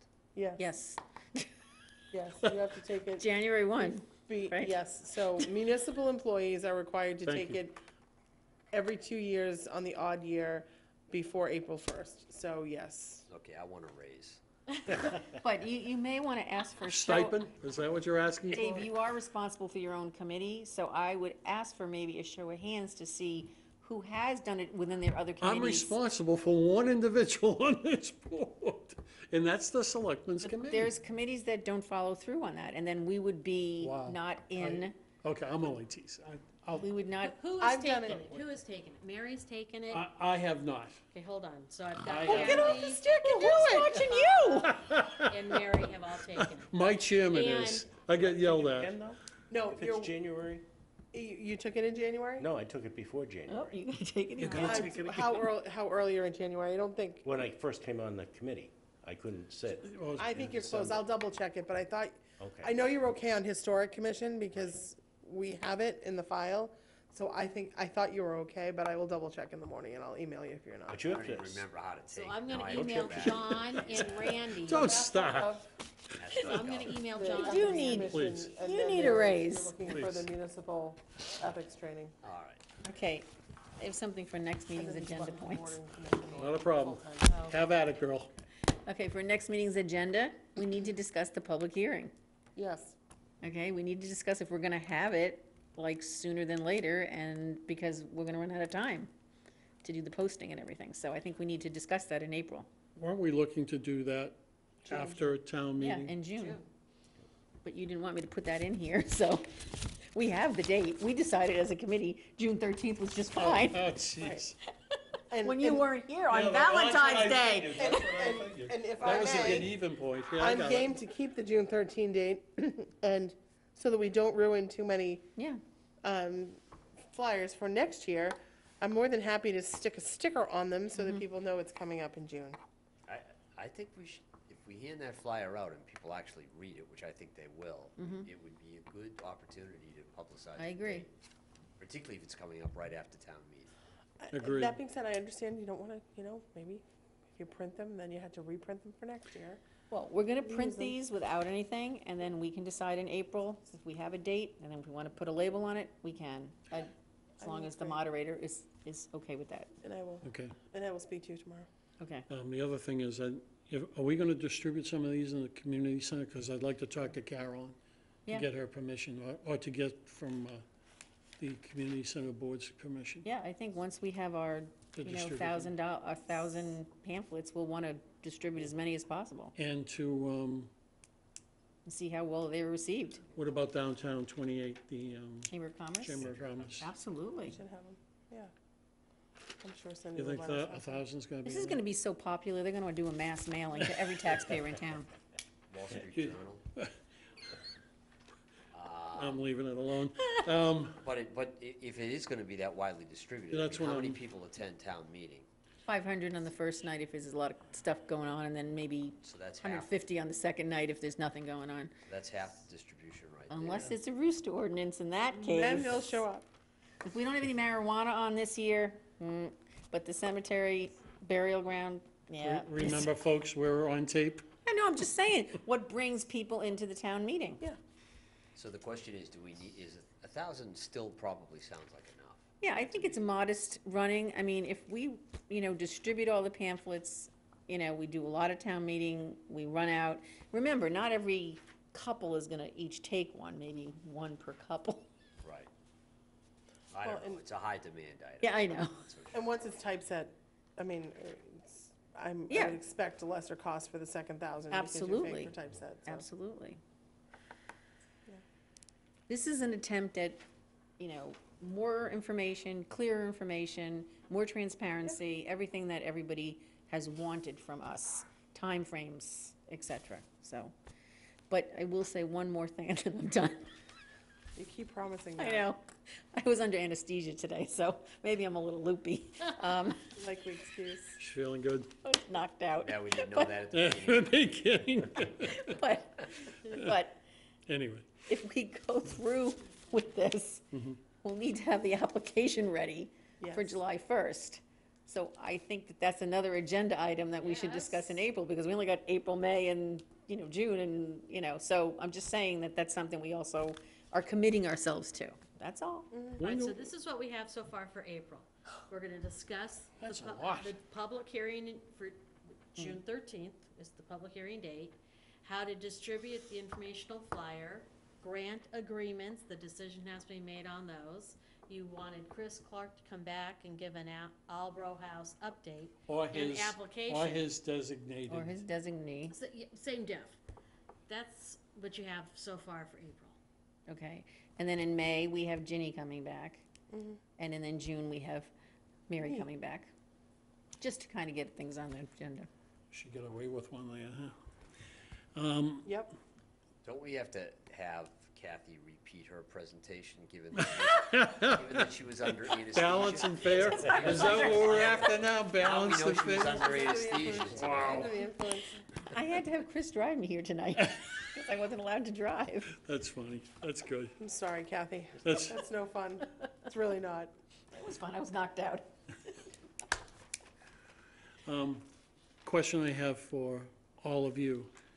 If we set up the public meeting Hearing. earlier than we've ever done it, how does the application get out before the public meeting? It doesn't need to. The public hearing doesn't have anything really to do with the application. The application is the funding request. All right, so are we tweaking the application this year? I don't know. That's a question for, we have a lot of new members, so people may have some additional input. I think but isn't the point of the public hearing for people to come and tell us what they want to see us spend, how they want us to Right. spend? That doesn't have That's anything to why I do, but asked that that. doesn't have anything to I do with the didn't quite actual understand. application. But I think the second half was also that we did talk about the fact that we were publicizing that people didn't have to wait until October 1st Right. to submit their applications. So I think to Kathy's point, it's a Presuming- good idea to have those applications ready Right. right after the public hearing, and then if you know, townspeople are interested, they'll They'll go right to it. go right to it and start doing their Give them applications. some time to come back to the committee, talk to the committee if they have any questions. I mean, I don't think your town employees may, because they haven't expended the current round yet, but, Right. you know, the general public may. So should we look at the application between now and the next meeting, that is individually, and come to the meeting prepared to? You're gonna need more money to do all this. And do your Reese, ethics before agreed. April 1st. I'm just saying. I'm gonna have to set aside like, you Right. know, I 2 know. days a week. I know. And How your about, subcommittee work. Yeah, yeah, subcommittee work. one more thing, I can't work on the Kathy, no. subcommittee. Mr. Chair. No, hold on. No, it has to do with this. Is this better life through medication? Is that where we are right now? Hey, I Just can't one work more on the thing. subcommittee. Might I suggest that, since I have the PDF of the application, okay, that I tweak it with some updates in terms of the dates and stuff, and then maybe bring a hard copy to everyone next month for discussion for the following month. That So would we can just, definitely, yeah, we can that- take, we that's- can receive it in April, and then we can discuss it at the May meeting, I'm going and, to defer to your judgment on that. That's a very good okay, idea. well, just saying, Yep, I agree. Good. Defer to your judgment. okay. All right, Go for it. I need a motion, please. I make a motion to adjourn. Can I have a question? All those in favor? I'm sorry, Bob. Discussion, No, second, Bob. discuss. Bob, you've got the floor. No, just a question. I take it the warrants were all Oh, taken that was on my care of? list. So sorry, one more thing. God, this is like the five. This is one the more longest thing. meeting we've had in forever. I have one more thing. Go ahead, Kathy. Okay. I'm only responding to this because I was chairing the February meeting, Okay, okay? yep, And have at at the it. request of the group, okay, the committee, they requested that they review the warrant articles after Dave and I had reviewed them, and that they were gonna go with our judgment that they were, contained everything. I brought this up to Dave, okay, and Dave's answer Is was? no. Is no, and you can explain why. I don't have to. I The thought- reason it's no is, I thought what we decided at the last meeting was that we were comfortable with you two. Yeah, but That's there right, was, it was right. written in But- there that you wanted to review them. Oh, I just wanted wanted to to see see it. copies We of just them. wanted See to them, see see copies them, of see That's them. what let me I- just I continue. just didn't know if I missed See my them. email. Okay. The way it sits right But you now, can't. the finance committee, I believe they may have gotten it tonight, I'm not sure. I don't know when capital outlay got them, but I think it might have been either recently or they haven't got them yet, I'm not sure. Any tweaks that have happened will not make it into this warrant. So if the terms and the language of our articles, this board's articles, are not what you, any member of this board deem it should be, it's not our fault the warrants are late. It's out of our control. But we have the ability to tweak the warrant on town meeting floor. Now, that usually turns out to be a disaster, at least in my experience. Yeah. But the option is there. It's just, you can go online before town meeting and you can download the most recent draft. But again, the Board of Selectmen make terms and changes to that warrant right up until town meeting. I And don't know this, this. it's out of our control, it's out of my control, it's not my warrant, it's their warrant. So, that's the best explanation I can give you. That being said, you're comfortable with the warrant articles? Based on what I've, Based yeah, on what based other- on what we've talked about, I've talked with the finance director, I've talked with Chris, based on our discussion, yes. And again, if anyone of this board is uncomfortable with what they say and the terminology used, So, I There's- mean, my there's a- question is when do I get to see what's the current status? honest, I can't answer that, I don't know. I think the warrant will get, when the warrant's published. I don't know when it's published. I don't know if it's, I don't know where it is in draft form yet. As far as, if I recall correctly, I went to the selectmen's meeting Monday night, and I do not believe they have signed the warrant. They did vote to support all of the CPC, CPC articles. So I believe if you look on the selectmen's packet from Monday night's meeting, the warrant articles should be in the packet. I don't recall You see looking how at they're them. written. Okay. I don't recall looking at them. I do recall them voting on, to support all 8 of the articles. There were 9 of the articles that we're going through. And hopefully So that it was the articles with the tweaks. So it should have been in the, attached to their packet Monday night. And then once they finalize the warrant, then they sign it, then it gets uploaded to the website. But I don't think they signed it yet. I don't recall, as I recall, they hadn't signed it yet. Just wanted you to know that I followed through on that. Good job, Kathy. No, she did, I'm proud of you. but trying to get, She's a good committee member. Okay, motion to adjourn? Second. Okay, not you yet. said No, it, no, no. you second it. When you guys all jump, I'm never sure. All in favor? All in favor? Aye. Aye. Aye. So moved. Yeah.